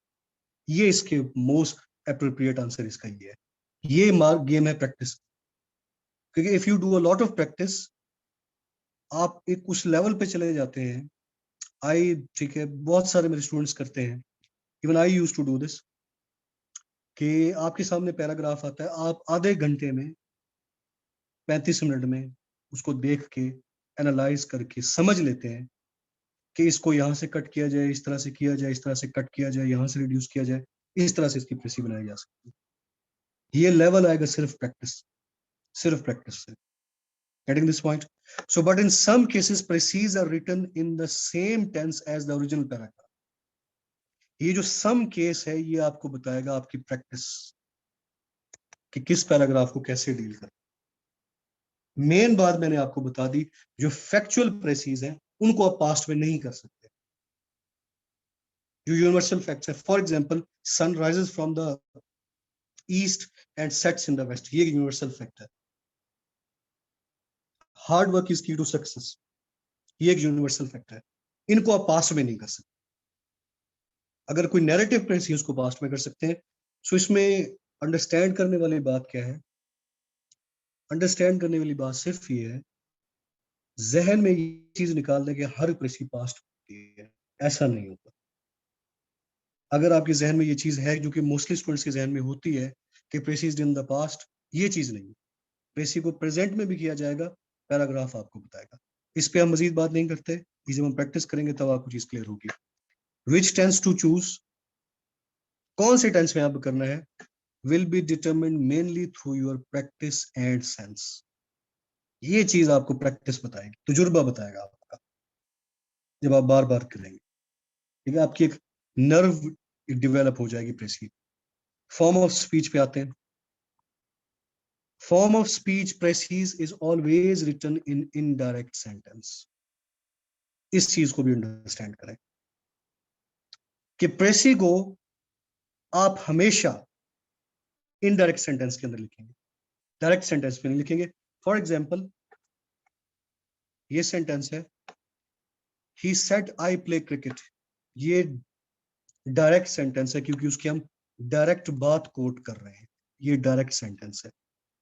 प्रेसी बनाते हुए आप इसको इनडायरेक्ट में कन्वर्ट करेंगे। he said that he played cricket या he played cricket। आप indirectly बात करेंगे, किसी की कही हुई डायरेक्ट बात को आप इनडायरेक्ट में कन्वर्ट करेंगे तो आपकी प्रेसी बनेगी। ये चीज याद रखिएगा। ये मैं बार बार एम्फेसिस इसलिए दे रहा हूं, my experience has told me that students always make these mistakes। जितना भी बता दें फिर भी मिस्टेक्स करते हैं। अच्छा, अब आ जाए इस रूल पे, लेंथ पे। इस पे बहुत बच्चा कंफ्यूज है, लेंथ क्या होनी चाहिए, 1/3, ये वो समझ नहीं आता। जो मैं बात अभी आपको बता रहा हूं, इसको एज इट इज अपने जहन में बिठा लेना है हमेशा के लिए, जब तक आपका पेपर पास नहीं। रूल रूल ये कहता है, precis is 1/3 of the original text. Original text का 1/3 हिस्सा होगी प्रेसीज। यानी कि अगर ओरिजिनल पैराग्राफ के अंदर 300 वर्ड्स हैं, तो जो आप प्रेसी बनाएंगे उसके अल्फाज 100 होने चाहिए। ये बनता है इसका 1/3। एग्जैक्टली। अब चूंकि ह्यूमनली पॉसिबल नहीं है एग्जैक्टली 1/3 बनाना, तो इसमें आप मार्जिन ले सकते हैं ±5 वर्ड्स का। For example, if total words are 300, the precis should be 100 words. But humanly possible नहीं है कि आप एग्जैक्टली बनाएं, ऊपर नीचे बनना हो जाता है। तो उसमें आप जो मार्जिन ले सकते हैं वो है ±5 का मार्जिन इज देयर। अगर 100 वर्ड्स की हैं तो +5 करके 105 वर्ड्स की भी आप बना सकते हैं। अगर 100 वर्ड्स की अगर आपने बनानी है, सपोज कर लें, तो आप 5 वर्ड्स ऐड करके 105 पे भी जा सकते हैं, और -5 वर्ड्स ऐड करके 95 पे भी जा सकते हैं। तो आपकी जो प्रेसी है 95 टू 105 की विंडो में रहनी चाहिए। ये है 1/3 का रूल। अगर डिफरेंस भी हो तो बड़ी भी हद 5 अल्फाज का हो, ज्यादा अल्फाज का डिफरेंस ना करें, क्योंकि जितना the more you go away from the 1/3 rule, the more are the chances that your precis will be failed. क्योंकि हमने रूल नहीं वायलेट करना, हमने रूल नहीं वायलेट करना, हमने अपनी तरफ से सिक्योर गेम डालनी है। हमने अपनी तरफ से उसको कोई ऐसी चीज एक भी नहीं देनी कि वो हमारी अगर प्रेसी फेल करना चाहे तो वो करे। हमने अपने रूल्स पूरे करने हैं। रूल कहता है 1/3, उसमें हम ज्यादा भी अगर डिफरेंस करें तो 5 अल्फाज ऊपर नीचे करें, इससे ज्यादा ऊपर नीचे ना करें। कुछ लोग 20-20, 25-25, 30-30 अल्फाज, 50-50 अल्फाज का फर्क डाला होता है, ये प्रेसी नहीं होती। एग्जामिनर रिपोर्ट रीड करें, ठीक है, you should read the examiner report. उसके प्रेसीज के पेपर में व्हाट डज ही से। कई लोग प्रेसी के अगर सपोज कर ले 300 वर्ड्स हैं ओरिजिनल पैराग्राफ के, लोगों ने 500 वर्ड्स की प्रेसी बनाई होती है। एक्चुअल ये अल्फाज एग्जामिनर रिपोर्ट के हैं। I have read that, you can read, FPSC पे आपके पढ़े होंगे वहां पे। ओरिजिनल पैराग्राफ 300 वर्ड्स का है और प्रेसी 500 वर्ड्स की बन रही है। अब ये कैसे पास होगी? सर्टेनली फेल हो जाएगी। और कुछ लोग इतनी शॉर्ट कर देते हैं प्रेसी को कि ओरिजिनल पैराग्राफ अगर 300 वर्ड्स के हैं तो वो कुछ लोगों ने 50, इवन 50-50 वर्ड्स की भी प्रेसी बनाई। सो हमने 1/3 बनानी है, और इसके अंदर हमने क्या करना है, ±5 का रूल मेंटेन रखना है, बस, इससे ज्यादा नहीं। इस चीज को जरा अंडरस्टैंड करें। Things strictly not to do, ये वो चीजें हैं जिन पे नेगेटिव, ठीक है, जिनको आपने नहीं करना, नेगेटिव है इन पे। हरगिज नहीं करना, ये 2 काम नहीं करने। और एक बच्चे बहुत करते हैं ये काम, जो कि स्ट्रेट अवे आपके प्रेसी फेल करा सकती है। Point number 1, do not give your personal comments and views on the precis. ये काम नहीं करना। कुछ लोगों में आदत होती है ये काम करने की। पैराग्राफ की प्रेसी बनाते बनाते उस पैराग्राफ पे जो आइडिया डिस्कस होता है या जो बात डिस्कस हो रही है, उस पे वो अपना भी कोई कमेंट पास कर देंगे, अपने भी व्यूज का इजहार करते चले एक आध सेंटेंस के अंदर। आपका काम प्रेसी करना है, उसके ऊपर व्यूज देना नहीं। चाहे वो एंटी इस्लाम है, चाहे वो एंटी पाकिस्तान है, चाहे वो प्रो इंडिया है, चाहे वो प्रो हिंदुइज्म है, चाहे वो जिस तरह का भी अजीब सा पैराग्राफ, आपने उसके ऊपर एग्रीमेंट या डिसएग्रीमेंट करने की लिबर्टी आपको हासिल नहीं है। आप सिर्फ उसको अंडरस्टैंड करके प्रेसी उसकी बनाएंगे, बस। बाहर आके उसको जितनी गालियां देनी है दे। एग्जामिनेशन हॉल के अंदर कोई ये चीज नहीं लिखने की I agree with this passage या in my views this should be like this, ये स्ट्रेट अवे आपको फेल कराएगी। क्योंकि आपने उसको जो है वो 1/3 करना है, अपने व्यूज नहीं देने हरगिज। और बच्चे करते हैं ये चीज, और ये चीज फेल कराती है। और जो दूसरा काम नहीं करना वो ये है कि do not lift sentences as such from the original text. Copy paste करने की ये जो गंदी आदत है, ये अवॉइड करनी है, कॉपी पेस्ट की। ओरिजिनल पैराग्राफ के सेंटेंसेस कॉपी करके पेस्ट करने हैं अपनी प्रेसी के अंदर। ओरिजिनल पैराग्राफ के वर्ड्स उठाते रहना है। आपने ओरिजिनल पैराग्राफ का आइडिया उठाना है, वर्ड्स आपके अपने होंगे, ये बात याद रखें। कुछ लोग वर्ड्स वही होते हैं, सेंटेंसेस वही होते हैं, बस उसको 1/3 किया होता है। 100% वो प्रेसी नहीं होती, वो फेल होगी। प्रेसी का मतलब है इन योर ओन वर्ड्स, आइडिया उसका, अल्फाज आप, ये चीज आपने अंडरस्टैंड करनी है। ये दो काम है, आपने इनको लाजमी अंडरस्टैंड करना। ये फ्रीक्वेंटली रिपीटेड मिस्टेक्स हैं स्टूडेंट्स। अच्छा, उसके बाद थिंग्स व्हाट टू डू, ठीक है, जो चीजें आपने करनी है या जिन चीजों को लाजमी करना चाहिए, that is the grab the main idea and right in your own very simple words and language. अपने अल्फाज के अंदर बहुत सिंपल करके और अपनी सिंपल लैंग्वेज में लिखना है। Try to use the synonyms of the given words, कोशिश करें कि गिवन वर्ड्स के सिनोनिम्स दें, अपने अल्फाज इस्तेमाल करें, राइटर के अल्फाज को कॉपी पेस्ट ना करें। These points are clear? हाँ जी स्टूडेंट्स। अच्छा, अगर आप थक गए हैं तो ठीक, अगर नहीं थके तो ये कुछ एसेंशियल्स ऑफ द प्रेसीज हैं, इसको भी मैं डिस्कस कर लूं। अगर थक गए हैं तो इसको मैं फिर एंड करूं, क्वेश्चन आंसर सेशन पे आ जाएं। अगर थोड़ी और कैपेसिटी है तो ये भी मैं 10 मिनट लगा के डिस्कस कर लूं आपके साथ। हाँ जी, should I go with this? फिर थक भी जाते हैं ना जल्दी आप लोग, तो ये भी देखना होता है।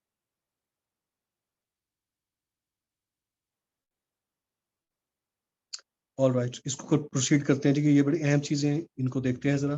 ज्यादा टाइम नहीं लूंगा, बस इसको 10 मिनट्स में कंप्लीट करूंगा। उसके बाद हम क्वेश्चन आंसर सेशन पे आ जाएंगे। Essentials of the good precis. एक अच्छी प्रेसीज के एसेंशियल्स क्या है, एक अच्छी प्रेसी में क्या क्या चीजें होनी चाहिए, एक अच्छी प्रेसी के अंदर क्या क्या चीजें होनी चाहिए, वो हम देखने लगे हैं कि क्या चीजें होंगी जो कि आपकी अच्छी प्रेसी को डिटरमिन करेंगे कि ये अच्छी प्रेसी है। सबसे पहली बात तो ये है कि कंप्लीटनेस, प्रेसी को कंप्लीट करना। There should be the sense of completion in the paragraph, completeness होनी चाहिए। कुछ लोग प्रेसी आधी छोड़ के आ जाते हैं, कुछ लोग पैराग्राफ को कंप्लीट नहीं करते। अगर उसको कंप्लीट नहीं किया तो I am afraid you won't get any credit. Complete करना है उसको। Faithful representation of ideas of author in your own brief and simple language. बार बार ये अल्फाज इस्तेमाल किए जा रहे हैं, आपकी अपनी लैंग्वेज में। आइडियाज ऑथर के, अल्फाज आपके। सेंस ऑफ कंप्लीशन देनी है अपनी चीज को। नो इंपॉर्टेंट पॉइंट्स और फैक्ट्स शुड बी ओमिटेड। अहम पॉइंट्स को और अहम फैक्ट्स को ओमिट नहीं करना। कई स्टूडेंट्स ऐसे होते हैं जिनको अगर कोई चीज समझ नहीं आती तो वो उसको ओमिट कर देते हैं, बजाय उसको अंडरस्टैंड करने के, उसको फाइट करने के, वो पूरे आइडिया को ही ओमिट कर देते हैं। मे बी वो आइडिया अहम हो, मे बी वो आइडिया एसेंशियल हो, और उस पैराग्राफ का बहुत इंपॉर्टेंट कंपोनेंट हो। सो ऐसा नहीं करना, उसको अंडरस्टैंड करना। Put aside put aside all the unessential details, तमाम अनएसेंशियल डिटेल्स। यानी कि अगर वो एक सेंटेंस को बार बार रिपीट कर रहा है, एक बात को अगर वो तरह तरह से कर रहा है, अनएसेंशियली तौर पे वो वर्बोसिटी क्रिएट कर रहा है, अनएसेंशियली तौर पे वो एक बात को बार बार घुमाता फिर रहा है, वो अनएसेंशियल डिटेल्स, गैर अहम डिटेल्स है, उनको ओमिट करना है, उनको रिमूव करना है। और किसको डिलीट करना है? सुपर फ्रेसेस, सुपरफ्लुअस फ्रेजेस को। कुछ ऑथर्स बहुत लंबे लंबे फ्रेजेस का इस्तेमाल करते हैं। वर्बोसिटी, एम्बिगुअस वर्बोसिटी, उसको आपने रिमूव करना है। तो आपने पैराग्राफ के अंदर जो लेंथी पेन हो, जो वर्बोसिटी हो, जो उसके अंदर रेपिटेटिव सेंटेंसेस हो, जो उसके अंदर एग्जांपल्स हो, जो उसके अंदर अनएसेंशियल डिटेल्स और रेपिटेशन, उसको आपने रिमूव आउट करना है, उसको अपनी प्रेसी में नहीं लेके आना। Getting this point? The resulting narrative should give a sense of completeness. उसके अंदर सेंस ऑफ कंप्लीटनेस होनी चाहिए, वो कहीं से इनकम्प्लीट ना लगे, वो कहीं से ऐसा ना फील हो कि आपने उससे कुछ डिटेल्स, अहम डिटेल्स हज़फ की हुई है। Sense of completion is very important in a good precious, अच्छी प्रेसी वो होती है। उसके बाद कॉम्पैक्टनेस, कॉम्पैक्टनेस से मुराद है कि जामे बात करना, जामे बात करना। Compact, all the ideas should be in a compact way, जामे बात करना। जामे बात की मैं एग्जांपल आपको कैसे दे सकता हूँ, देखिए थोड़ा सा जरा गौर से अंडरस्टैंड कीजिएगा। उन अल्फाज का, उन जुमलों का, उन सेंटेंसेस का, उन वर्ड्स का इंतखाब करें जो बहुत सारी बातों को अपने अंदर समा रहे हो। फॉर एग्जाम्पल, मैं आपसे एक सेंटेंस कहने लगा हूं, गौर से सुनिएगा। परिंदे चहचहा रहे थे, the birds were chirping, people were walking, cool bridge was blowing, and hustle and bustle was taking place। 4 sentences हैं। अब इन चारों सेंटेंसेस को अगर मैं जामे अल्फाज में बयान करूं, इन चारों सेंटेंसेस को अगर मैं मजमूई तौर पे कॉम्पैक्ट वे में बयान करूं, तो मैं इनके लिए एक सेंटेंस लिख सकता हूं, it was a morning time, कि सुबह का वक्त था, कि सूरज निकल रहा था, सन वॉज राइजिंग। सपोज कर लें सेंटेंस है, sun was rising, birds were chirping, people were moving. In 3 sentences का मतलब क्या है? It was morning time. तो ये कॉम्पैक्ट बात है। तो हमने जामे बात कर दी, तो हमने एक ऐसी बात कर दी जो उन 3 सेंटेंसेस को अपने अंदर इनकॉर्पोरेट कर रहा है, कि सुबह का वक्त, कि आपने सुबह का वक्त बता दिया और वो तीनों चीजें आपकी वो कवर हो गई। तो आपने कॉम्पैक्ट जामे बात करनी है, ठोस बात करनी है, ऐसी बात करनी है जो 3-4 सेंटेंसेस को अपने अंदर समा रही है, 2-3 सेंटेंसेस को अपने अंदर समा रही है। इस तरह के अल्फाज और स्किल्स आपने डेवलप करनी है थ्रू प्रैक्टिस। उसके बाद है clarity. Clarity is of utmost importance. Clarity अगर आपके एसे में नहीं है, अगर आपकी प्रेसी में नहीं है, आपकी वो चीजें फेलियर की तरफ मूव करती है। क्लैरिटी होनी चाहिए, जो भी चीज लिखे कॉन्सेप्चुअली क्लियर होनी चाहिए, राइटिंग वाइज क्लियर होनी चाहिए और ग्रामेटिकली क्लियर होनी चाहिए। एम्बिगुअस बातें नहीं करनी, जो भी लिखे असूल बनाए, क्लियर लिखे, जो भी स्टांस ले, जो भी ओपिनियन ले, क्लियर ले। राइटिंग कुछ लोगों की अनक्लियर होती है, कुछ लोग एम्बिगुअस लिखते हैं, कुछ लोग फिलोसॉफिकल लिखते हैं, उसका मीनिंग ही पता नहीं चेंज हो जाता है। ये चीजें, इन चीजों से अवॉइड करें। ग्रामेटिकली ठीक हो, कॉन्सेप्चुअली बिल्कुल क्लियर नजर आ रहा हो कि आप बात करना क्या चाह रहे हैं, बिल्कुल क्लियर वो बात नजर आ रही है, खासकर प्रेसी के। और सिंपल, सिंपल, क्लियर और इन योर ओन वर्ड्स, ये चीज होनी चाहिए। To achieve it, understand and comprehend, comprehend करें the original text, original paragraph को टू द कोर, अच्छी तरह से। If you can not explain it simple enough, it means you have not understood it well enough। अगर आप किसी चीज को सिंपल करके नहीं बता सकते, इसका मतलब ये कि आपने उसको अच्छी तरह से अंडरस्टैंड नहीं किया। सिंपल करके बताने का आर्ट सीखना पड़ेगा आपको, ये आर्ट लर्न करना पड़ेगा।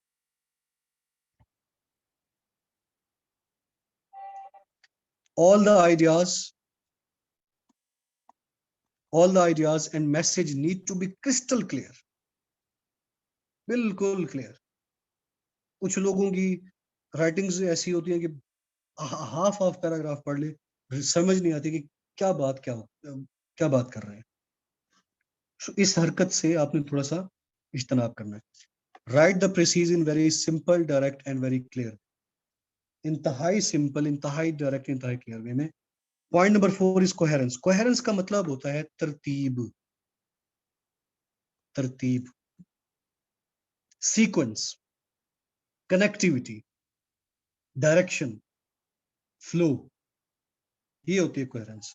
और ये जो तरतीब है ये आपके सीएसएस में बड़ी अहमियत की हामिल है, बहुत अहमियत है सीक्वेंस में लिखने का आर्ट।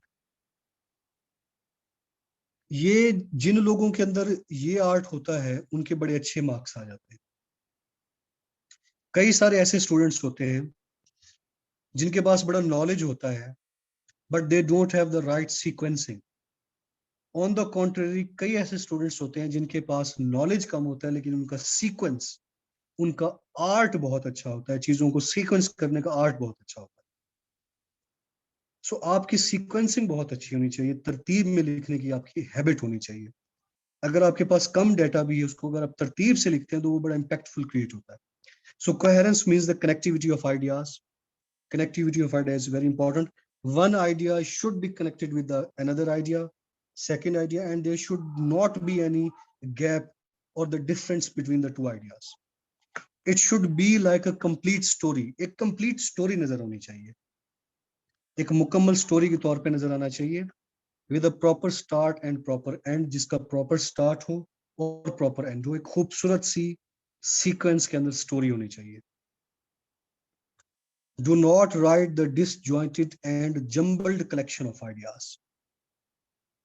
डिसजॉइंटेड आइडियाज नहीं लिखने सिर्फ, कि जिनकी कोई तरतीब नहीं, कभी कोई आइडिया लिख रहे हैं, कभी कोई आइडिया लिख रहे हैं, कभी कोई आइडिया लिख रहे हैं, तरतीब नहीं है, तरतीब में लिखने आइडियाज को। So you have to write the ideas in the sequence. एक अनगाइडेड मिसाइल की तरह कभी इधर बजना, कभी उधर बजना, कभी ये बात की है, कभी वो बात की है, बातें सारी की हैं लेकिन तरतीब कोई नहीं, उसका क्रेडिट मुश्किल है आपको मिलना। बस लास्ट स्लाइड है, sequence, logical and natural sequence. Preserve and maintain the sequence of the original text. जो तरतीब, जो सीक्वेंस ओरिजिनल टेक्स्ट की है वही सीक्वेंस, वही तरतीब मेंटेन कर।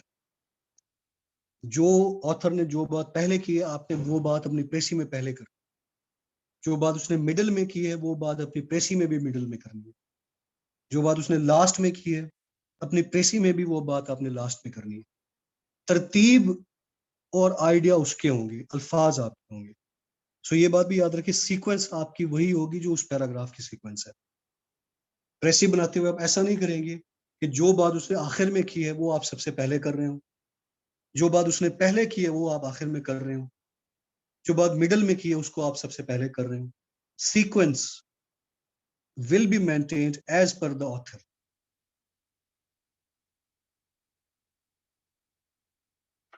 Do not change the actual or original sequence of the paragraph.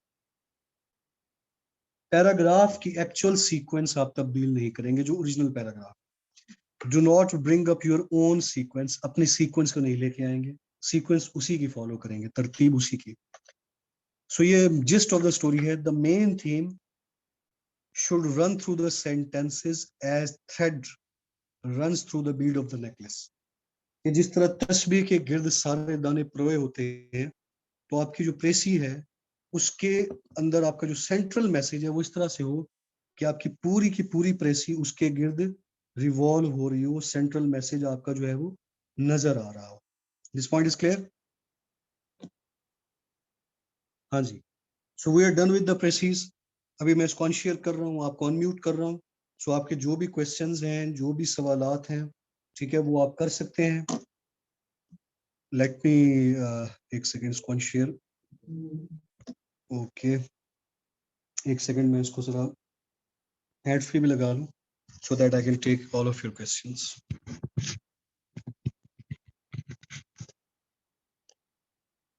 एक मिनट।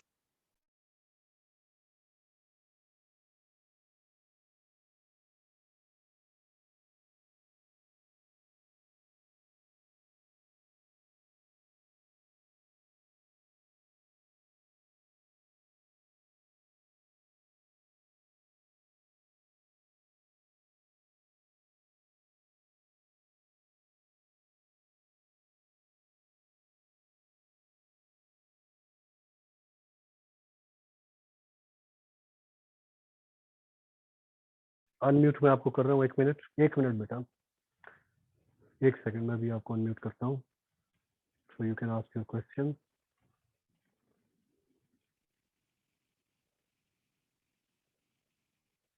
हाँ जी, हाँ जी बेटा, so all of you are right now on mute, so you can ask your question.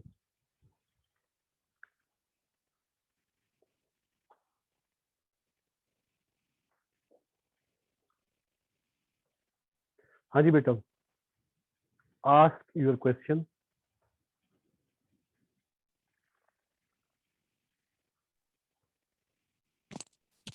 अस्सलाम वालेकुम सर। वालेकुम सलाम।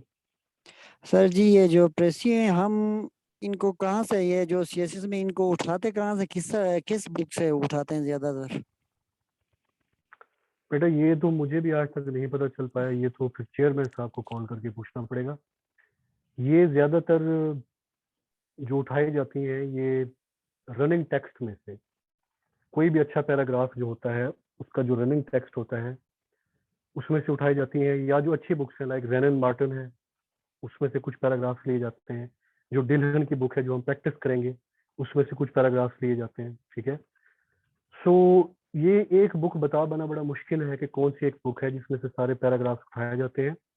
There are multiple books, there are many books written at the global level and international level, जिसमें से ये books में से precis आती हैं। So we can not ensure any book, but what we can ensure is our practice, ठीक है। Yes sir. हम मैक्सिमम करें सो दैट हमारे पास स्किल हो, हमारे पास आर्ट हो, और उस स्किल और आर्ट को ब्रुए कार लाते हुए हम उस प्रेसी को सॉल्व कर सकें। जी नेक्स्ट क्वेश्चन। स्टूडेंट्स आपके जो भी क्वेश्चंस हैं, ठीक है, उनको kindly get all of your questions addressed. It is very important that all of you have the crystal clear picture of precis in your mind. अस्सलाम वालेकुम सर। वालेकुम सलाम। वालेकुम सलाम। वन बाय वन शाबाश। सर मेरा नाम मोहम्मद अमजद सर, साथ से रखता हूँ सर। ठीक है, मैं वॉल्यूम इंक्रीज कर लूँ, ठीक है। आवाज आ रही सर? आवाज आ रही है, आपकी आवाज आ रही है, बोले।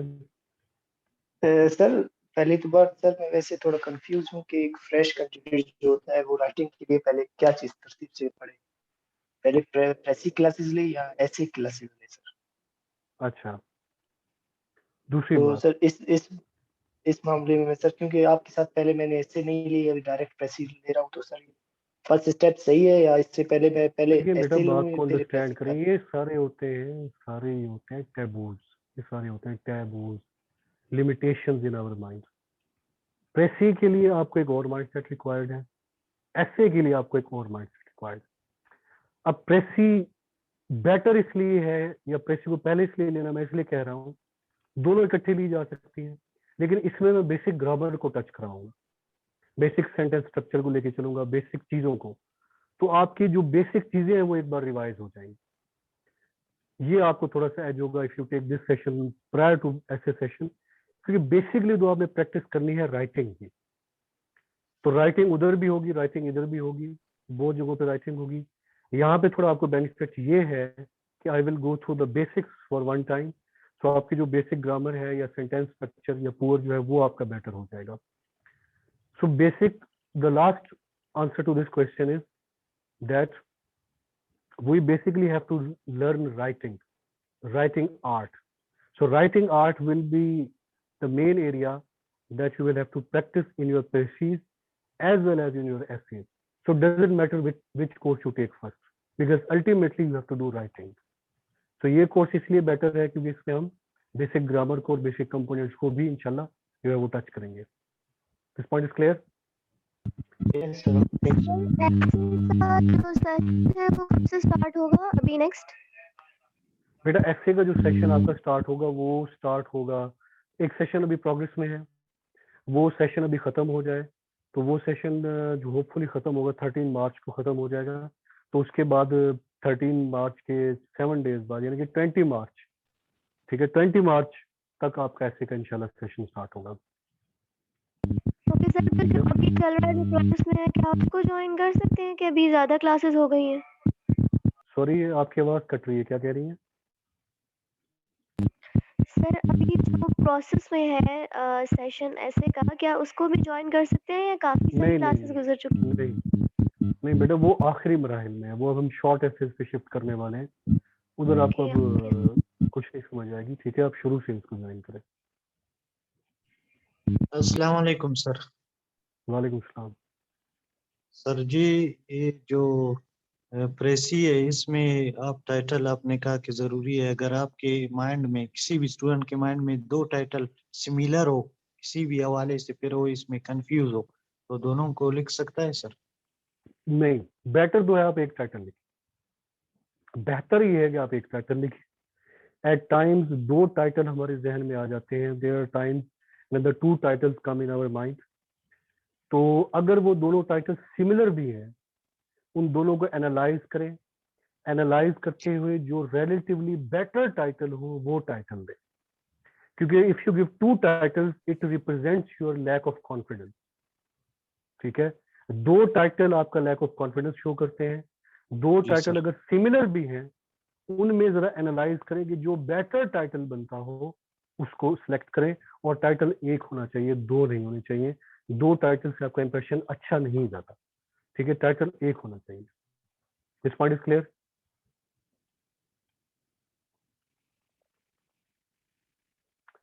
हाँ जी बेटा, जब बात क्लियर हो जाए तो बता दें कि सर समझ लग जी गई है। सर, जी जी जी सर। ठीक है। हाँ जी, नेक्स्ट स्टूडेंट।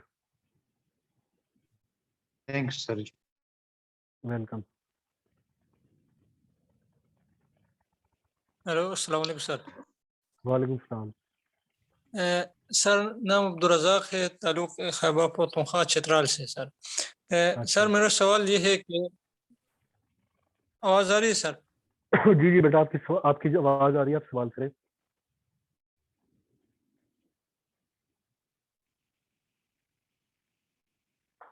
बेटा सवाल करें बेटा, सवाल।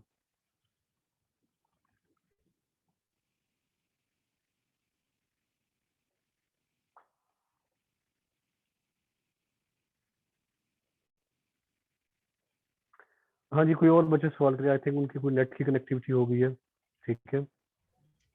अस्सलाम वालेकुम सर। वालेकुम सलाम। अस्सलाम वालेकुम सर।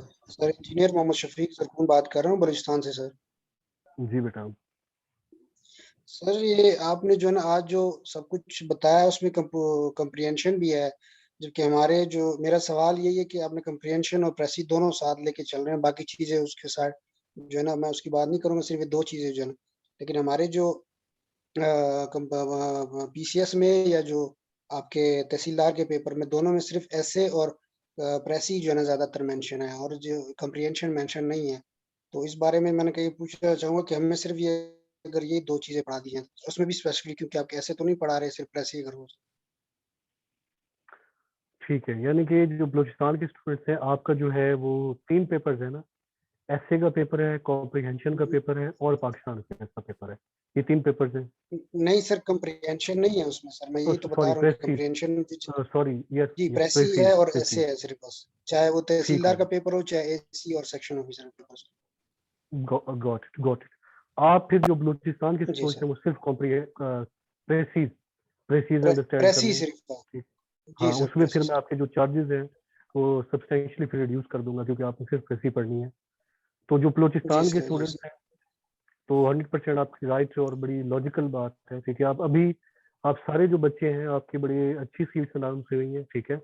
और आप सबको मेरे लिए तरफ से बहुत बेस्ट विशेज हैं। तहसीलदार, सेक्शन ऑफिसर और असिस्टेंट कमिश्नर की बहुत अच्छी पोस्ट है, sir career oriented post sir है। उसके इनको अलावा और भी एक पोस्टें सेकंड। हैं, डीएसपी की भी आनी है सर, डीएसपी की भी है, सेक्शन ऑफिस असिस्टेंट जो ना, जो सेक्रेटरीट के अंदर होते हैं, सीनियर सीनोटाइपिस्ट भी होते हैं, तो वो भी आ रहे हैं। अच्छा अच्छा फिलहाल अच्छा, अभी तक बस दो मैं ही आए हुए कहना हैं, ये चाह रहा हूँ दो बेटा ही अपनी तरफ से एडवर्टाइजमेंट। कि दीज आर एक्सीलेंट पोस्ट, और ये बहुत गोल्डन जी सर। अपॉर्चुनिटी है आप बलूचिस्तान के स्टूडेंट्स के लिए, ठीक है? इसको बहुत ड्यू जी केयर सर। और अटेंशन के साथ करें और इन्हीं चीज़ों पे जी फोकस सर। करें, टाइम ना वेस्ट करें। तो आई वुड डेफिनेटली जी टेल सर यू कि बिल्कुल ना सर। कॉम्प्रिहेंशन करें, ना पेयर ऑफ वर्ड्स और ना इन चीज़ों पे, ठीक है? आप सिर्फ प्रेसी करें, ठीक ठीक है? है और सर। जब ऐसे का सेशन होगा तो उसको आप ज्वाइन कीजिएगा, जी सर। उसमें सिर्फ ऐसे होगा।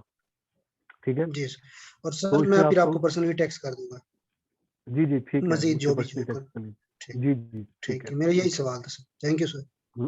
ठीक है, वेलकम। Next student. जी अस्सलाम वालेकुम सर। वालेकुम सलाम। सर मेरा एक क्वेश्चन है, ये एक मिथ बनी हुई है कि अगर एग्जाम आपने प्रेसी अटेम्प्ट नहीं की तो जो आपका सीएसएस एग्जामिनर है वो आपका प्रेसी का पेपर फेल कर देता है। सर इसमें क्या 100% रियलिटी है या ये? आपने ये बात की है, आप ये बात करें कि प्रेसी ना अटेम्प्ट की जाए। जी जी। अच्छा, अगर आप ये कह रहे हैं कि अगर प्रेसी अटेम्प्ट ना की जाए तो आपका प्रेसी का पेपर फेल हो जाता है, अगर आप ये बात कर रहे हैं तो 110%, 500% दिस इज राइट। पेपर का नाम है प्रेसीज एंड कॉम्प्रिहेंशन। अगर आप प्रेसी सॉल्व ही नहीं करके आ रहे, प्रेसी को आपने टच ही नहीं किया, प्रेसी को सॉल्व ही नहीं किया, आपका डेफिनेटली वो पेपर फेल हो जाएगा।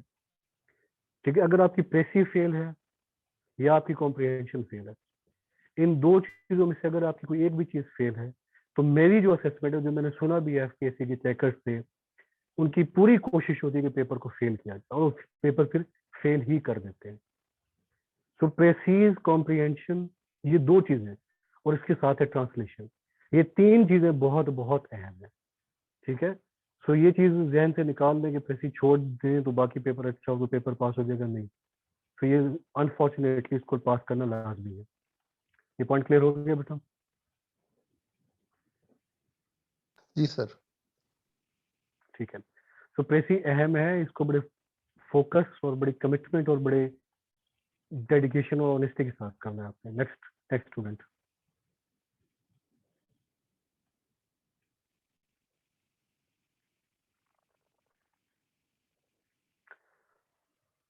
जी बेटा, सवाल करें, आपके जो भी क्वेश्चन है यार पूछे, प्रेसी के हवाले से कोई सवाल नहीं है आप लोगों के? ठीक है, आपके जहन में जो भी कंफ्यूजन है या जो सर है मेरा एक उनके लास्ट लास्ट है। क्वेश्चन है सर। जी जी पूछें। सर कुछ प्रेसेस होती हैं जो कि 2 पैराग्राफ में या जनरली 3 पैराग्राफ में होती हैं, अगर पीएमएस पंजाब को देखें तो 4-4 पैराग्राफ में भी होती है। तो सर वो डिफरेंट पैराग्राफ में वो डिफरेंट टॉपिक्स को लेके चल रहा होता है, तो सर वो किस तरह होता है कि आप उसके अंदर एक कॉम्पैक्टनेस और एक यूनिकनेस या कोहेरेंस पैदा ये बेटा, करके उस प्रेसी को लिखते हैं? ये जो गेम है ना, ये है प्रैक्टिस की। ठीक है, ये सारी गेम प्रैक्टिस की है। वो प्रेसी जो कि 3 या 4 पैराग्राफ्स के अंदर है, that precis will be done in the form of the 1 paragraph. Even if the original paragraph contains even the 5 paragraphs, the ultimate paragraph that you will write will be of 1 paragraph. Point number 1. Point number 2. CSS और PMS की history, पूरी history, अभी आपने बात की कि sir PMS में 3-3, 4-4 paragraph की होती है और CSS में सिर्फ जो 4 पैराग्राफ की या प्रोबेबली 5 पैराग्राफ की जो एक लेंथी प्रेसी है, वो सिर्फ सीएसएस की तारीख में 1975 की है, 1975 की है।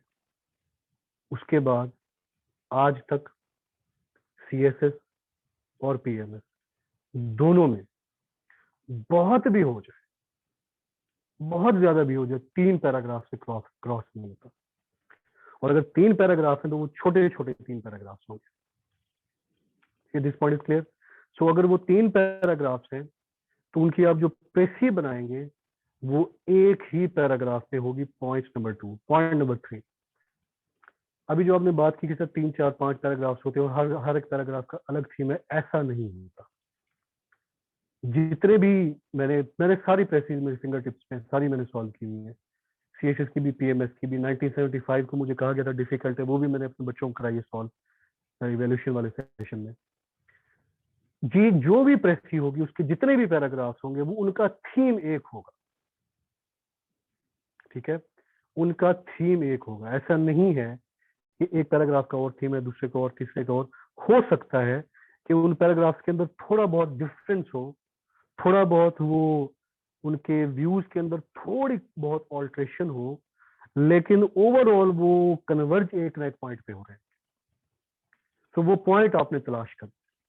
अगर आप ये कह रहे हैं कि पहला पैराग्राफ ऑल टुगेदर 360 के एंगल पे डिफरेंट है, दूसरा उससे डिफरेंट है, तीसरा ऐसा नहीं है, ठीक है। अगर ऐसा कोई पैराग्राफ आ भी जाता है तो वो भी हम हैंडल कर लेंगे, जिसके चांसेस 0 है, नेगेटिव में है।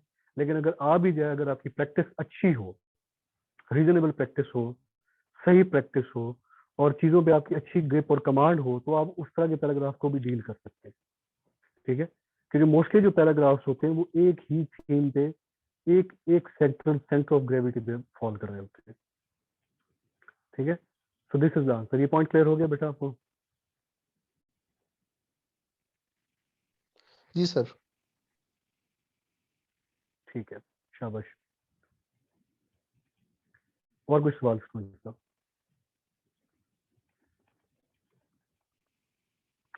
हाँ जी बेटा, और सवाल आप पूछिए, जो भी आपके सवाल आते हैं प्रेसी से रिलेटेड।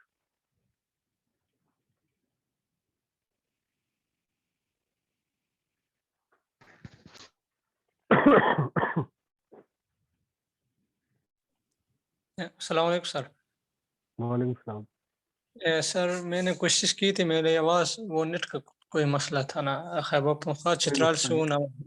हाँ जी जी, आप पूछिए, सर, सवाल पूछिए बेटा। सवाल ये सर कि CSS PMS और दूसरे कोई कमीशन एग्ज़ाम के लिए ज़्यादातर CSS PMS बात कर रहा हूँ सर, कोई ऐसे बुक्स जो हम स्टडी करेंगे किस डिपार्टमेंट या पब्लिशर वगैरह के होंगे जो आपकी नज़रों से गुजरे होंगे अच्छे हैं। और दूसरा ये सर कि आपने 2-3 बार वो अप्लाई की PMS के लिए और दूसरे थर्ड में CSS के लिए, सर क्या आप वो पहली बार रिकमेंड नहीं हुए थे या कोई और वजह था? और दूसरा कि अगर आपने रिकमेंड नहीं हुए थे तो इसके बैकग्राउंड में आपने किन किन कमजोरियों को जज किया कि इस वजह से आपकी रिकमेंडेशन नहीं हुई? Thank you sir. वाह, ये तो आपने ऐसा सवाल किया है कि जिस तरह कोई जो जिस तरह पर्सनल क्वेश्चन। बहरहाल देखिए, बहुत सारे इसके अंदर फैक्टर्स होते हैं, ठीक है। पहली मेरी में रिटर्न में कम मार्क्स थे, ठीक है, और दूसरी जो मेरी है उसके अंदर मेरे इंटरव्यू में कम मार्क्स थे, तो दैट वाज द रीजन। जहाँ तक आपकी बात है इसकी बुक्स कौन सी अच्छी होनी चाहिए, that is a good question.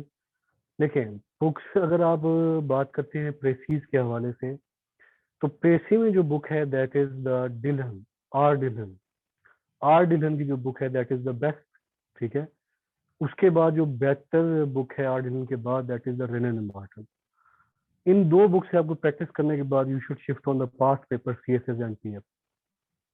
Point number 2, आपकी जो बुक्स आपने बात की, देखें ये बुक्स आपकी डिपेंड करेंगी कि आपका ऑप्शनल क्या है।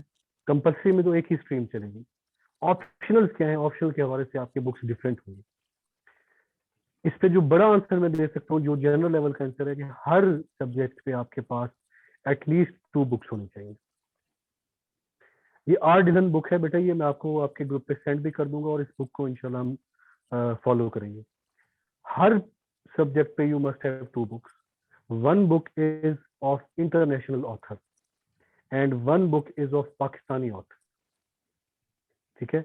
एक बुक होगी आपकी इंटरनेशनल ऑथर की, एक बुक होगी आपकी पाकिस्तानी ऑथर की। इंटरनेशनल ऑथर की ब्यूटी ये है कि ही rights the things in a very very logical sequence, in a very appropriate manner, in a very right manner. He justifies his book, he maintains justice with his book, and his writing art, his concepts are always very strong. Pakistani authors, for this reason, because they see the things from the Pakistan's point of view, from the Pakistan's angle, and they discuss the things in accordance with the dynamics and the situations of the Pakistan. तो इसलिए, लेकिन Pakistani authors की मसला ये है कि ज्यादातर इनकी जो है वो बुक्स आजकल जो मार्केट में आ रहे हैं कॉपी पेस्ट, ठीक है। अगर कंपल्सरी की बात करें इंग्लिश और प्रेसी, इंग्लिश एसे और प्रेसी तो मैं आपका कवर करा दूंगा। पाकिस्तान अफेयर्स में अगर आप बात करें पाकिस्तान अफेयर्स के हवाले से, rethinking Pakistan affairs professor Saeed Butt की ये बेसिक लेवल की अच्छी बुक है, बेसिक लेवल के कॉन्सेप्ट क्लियर करने के लिए। जब आपकी बेसिक अच्छी हो जाए उसके बाद आप अच्छी बुक पढ़ें। उसमें जो अच्छी बुक आती है वो है मिस्टिसिज्म इन इंडिया बाय के अजीज, उसको आप रीड करें। उसके बाद अगर आपने पाकिस्तान के इदारों को अच्छी तरह से अंडरस्टैंड करना है तो उसके लिए एक बुक है Pakistan beyond crisis state by Maliha Lodhi, उसको रीड करें। और अगर पाकिस्तान के इंस्टीट्यूशनल स्ट्रक्चर्स को अंडरस्टैंड करना है और पाकिस्तान के गवर्नेंस के इशूज को और इकोनॉमिक इशूज को अंडरस्टैंड करना है तो for that the book is highly recommended which I have also red, is The Governing and the Ungovernable by Ishrat Hussain. So these 4 books are enough for the Pakistan affairs. For the Islamiyat, Kareem Da Chughai's book is excellent. That book is enough. From that book, you can easily get 68, 69, even 70 marks. For GSA, General Science and Ability, आपका math का portion अच्छा होना चाहिए. और GSA के लिए जो book अच्छी मेरी नज़र में है वो मियाँ शफीक साहब की बुक है. वो GSA के अच्छे टीचर हैं, GSA पढ़ा भी रहे हैं. उनकी अच्छी बुक है मियाँ शफीक साहब की, वो आप परचेज कर सकते हैं. करंट अफेयर्स बाकी आपको रहता है कंपल्सरी में. करंट अफेयर्स का तरीकाकार ये होता है कि करंट अफेयर्स के जो भी अहम क्वेश्चन है, लाइक 25-20 जो भी अहम थीम बनते हैं, like global warming, women empowerment, child abuse, Balochistan issue, KPK FATA merger, FATF, US withdrawal from Afghanistan, Russia, US tensions, Russian of Ukraine, CPEC के इशू, जो 25-20 आपके मेन थीम्स होते हैं इंटरनेशनल लेवल पे और डोमेस्टिक लेवल पे. इनको आप अच्छी तरह से कवर अप करें और पूरे थीम को कवर अप करें. सो अगर उस थीम में से किसी भी तरह का कोई क्वेश्चन आता है, any question from any sort, from any area of that theme comes, if you have completely and comprehensively covered that theme, you can address that theme in a very, very right way. So ये सारी books हैं, ये मैंने बहुत जल्दी में बताई हैं.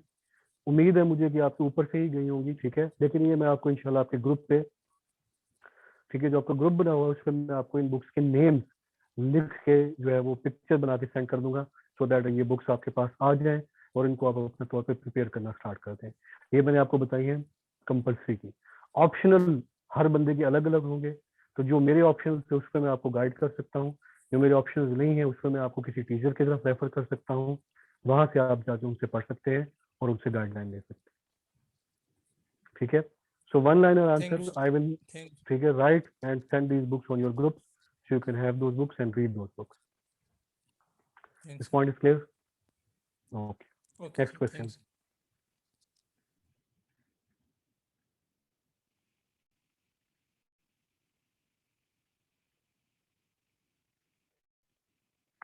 हाँ जी बेटा, प्रेसी की रिगार्डिंग आपके जो सवाल आते हैं वो करें. प्रेसी से रेलेवेंट.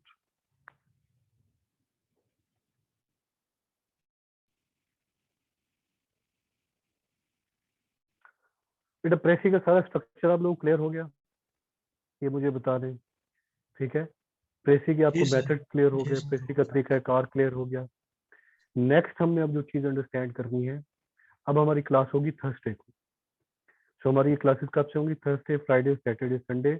थर्सडे को क्लास होगी हमारी, ठीक है. फ्राइडे को, सैटरडे को, संडे को, ठीक है. और टाइमिंग बेटा यही है अनफॉर्चुनेटली 8:30. अब मैं सारे ग्रुप्स को, सारे बच्चों को, सारे हर जगह पे ये पब्लिसाइज हो चुका है. अब टाइमिंग बड़ा मुश्किल होगा चेंज करना, ठीक है. और उस पर यह है कि फिर आपको थर्सडे को हम इंशाल्लाह सॉल्व करेंगे प्रेसी को.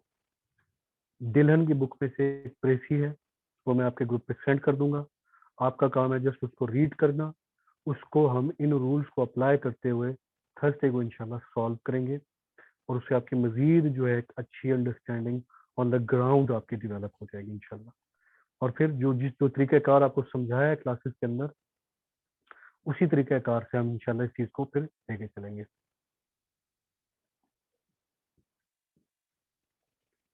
जी बेटा, अगर आपका कोई क्वेश्चन है तो यू कैन आस्क. अगर आपका क्वेश्चन कोई नहीं है तो should I and the class? Sir अस्सलाम वालेकुम. जी वालेकुम सलाम. आप ये डिलन की जो बुक है उसको वहाँ पे शेयर करेंगे या जो प्रेसी है वही? बेटा मैं डिलन की बुक को भी शेयर कर दूंगा और उसमें से जो पैराग्राफ मैंने सॉल्व कराना है वो अलग से शेयर कर दूंगा आपके ग्रुप्स पे. ठीक है. Okay sir, thank you sir. Thank you sir. Welcome welcome. हाँ जी बेटा, और कोई सवाल किसी स्टूडेंट का?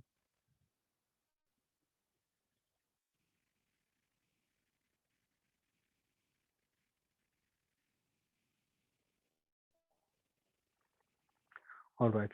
So if there are no more questions, should I end the class right now?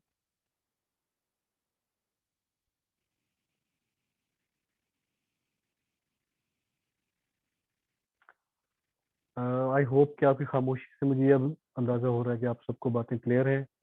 ठीक है. अच्छा, इसके अलावा भी आपके जो भी क्वेश्चंस हों, जो अभी आपके जहन में नहीं आ रहे, जो बाद में आपके जहन में आए, या पैराग्राफ रीड करने के बाद आपके जहन में आए, या ओवरऑल जो आपके जहन में बाद में जो क्वेश्चन हैं वो भी आप मुझसे क्लास के अंदर कर सकते हैं। ठीक है, सो आज मेरी पूरी कोशिश थी कि एटलीस्ट आपको ये आइडिया हो जाए कि हमने कोर्स को कैसे लेके चलना है, and what are the facts, what are the rules, regulations and methodology of the precis, और what is the purpose, science and the need of the precis, and how we can formulate the precis. So ये मेरा आज का task था। ठीक है, I hope कि all of you have carried that message along with you in your homes. So Thursday को हम इंशाल्लाह दोबारा मुलाकात करेंगे। टिल देन, ठीक है बेटा, ये वाला सेशन 20 मार्च को नहीं एंड होगा, ये 1.5 मंथ का सेशन है। ठीक है, 1.5 माह तक ये सेशन अब आपका चलेगा। ठीक है, 20 मार्च को ये सेशन नहीं एंड होगा। 20 मार्च को तो आपका हार्डली महीना भी नहीं पूरा होता, तो 1.5 मंथ का ये सेशन है। ठीक है, तो ये 1.5 मंथ तक ही चलेगा। 20 मार्च को ये नहीं एंड होगा। ठीक है, और 20 मार्च से आपका ऐसे का सेशन इंशाल्लाह स्टार्ट होगा, और उसमें आपका एक दिन कॉमन है, थर्सडे। बेटा मैं उसी बात पे आ रहा हूँ। देखिए, मंडे, ट्यूसडे, वेडनेसडे, थर्सडे आपका ऐसे होगा, थर्सडे, फ्राइडे, सैटरडे, संडे आपके प्रेसीज हो। एक दिन आपकी 2 क्लास है, थर्सडे वाले दिन ऐसे की भी क्लास है और प्रेसी की भी क्लास है। तो जो प्रेसी की जो ऐसे की क्लास होगी उसको हम अर्ली कर लेंगे 6:30 to 8:30, और प्रेसी क्लास इसी तरह चलेगी 8:30 to 10:30।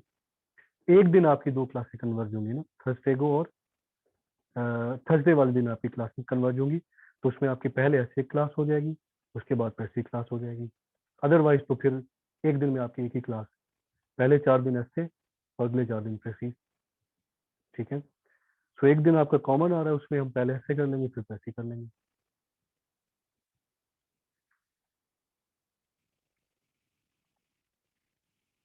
बेटा जनरल नॉलेज के लिए मैंने, आप मुझे मैसेज करें मेरे नंबर पे। जनरल नॉलेज के लिए मैंने एक वीडियो बनाई है। ठीक है, उस वीडियो को आप देख, आपको जनरल नॉलेज के हवाले से तमाम तफसीलात, तमाम एक्सप्लेनेशन, तमाम तरीक़ाकार आपको समझ में आ जाएगा कि जीके को कैसे लेके चलना है। तो उसमें मैंने कॉम्प्रिहेंसिवली तौर पे बताया है, तो वहाँ से वो चीज़ आपको इंशाल्लाह जो है वो अच्छी तरह से अंडरस्टैंड हो जाएगी। मुझे मैसेज कीजिएगा मेरे नंबर पे, वहाँ से मैं आपको जो है वो शेयर कर दूंगा इंशाल्लाह। बेटा करंट अफेयर्स मैं नहीं पढ़ा रहा हूँ, मेरे पास कोई इतना टाइम नहीं है। बस ये 2 सब्जेक्ट्स हैं, इंग्लिश एफए और इंग्लिश प्रेसी, इनको मैं डील कर रहा हूँ। और एक और सेशन स्टार्ट होगा जो बेसिक इंग्लिश का होगा, बिल्कुल बेसिक, जिसमें सेंटेंसेस, टेंसेस, जो 12 टेंसेस होते हैं वो मैं कराऊंगा। तो basically I am dealing with the English, not current affairs, not EDS, not anything else. I used to teach current affairs. I used to teach EDS because I have done MPhil in NUST, from NUST in biotechnology. So start मैंने वहीं से किया था, but वो भी मैं पढ़ाऊँ, लेकिन अभी सिर्फ इंग्लिश तक ही मैं महदूद। ठीक है स्टूडेंट्स? हाँ जी, आपका कोई और सवाल बच्चों? Any other question?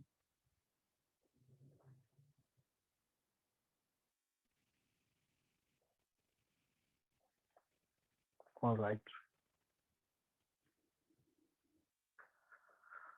So should I end the class if there is no more question? ठीक है, with this, stay blessed, take care, अल्लाह ताला आपको खुश रखे, आमीन। इंशाल्लाह थर्सडे को मुलाकात होगी। ओके, अल्लाह हाफिज।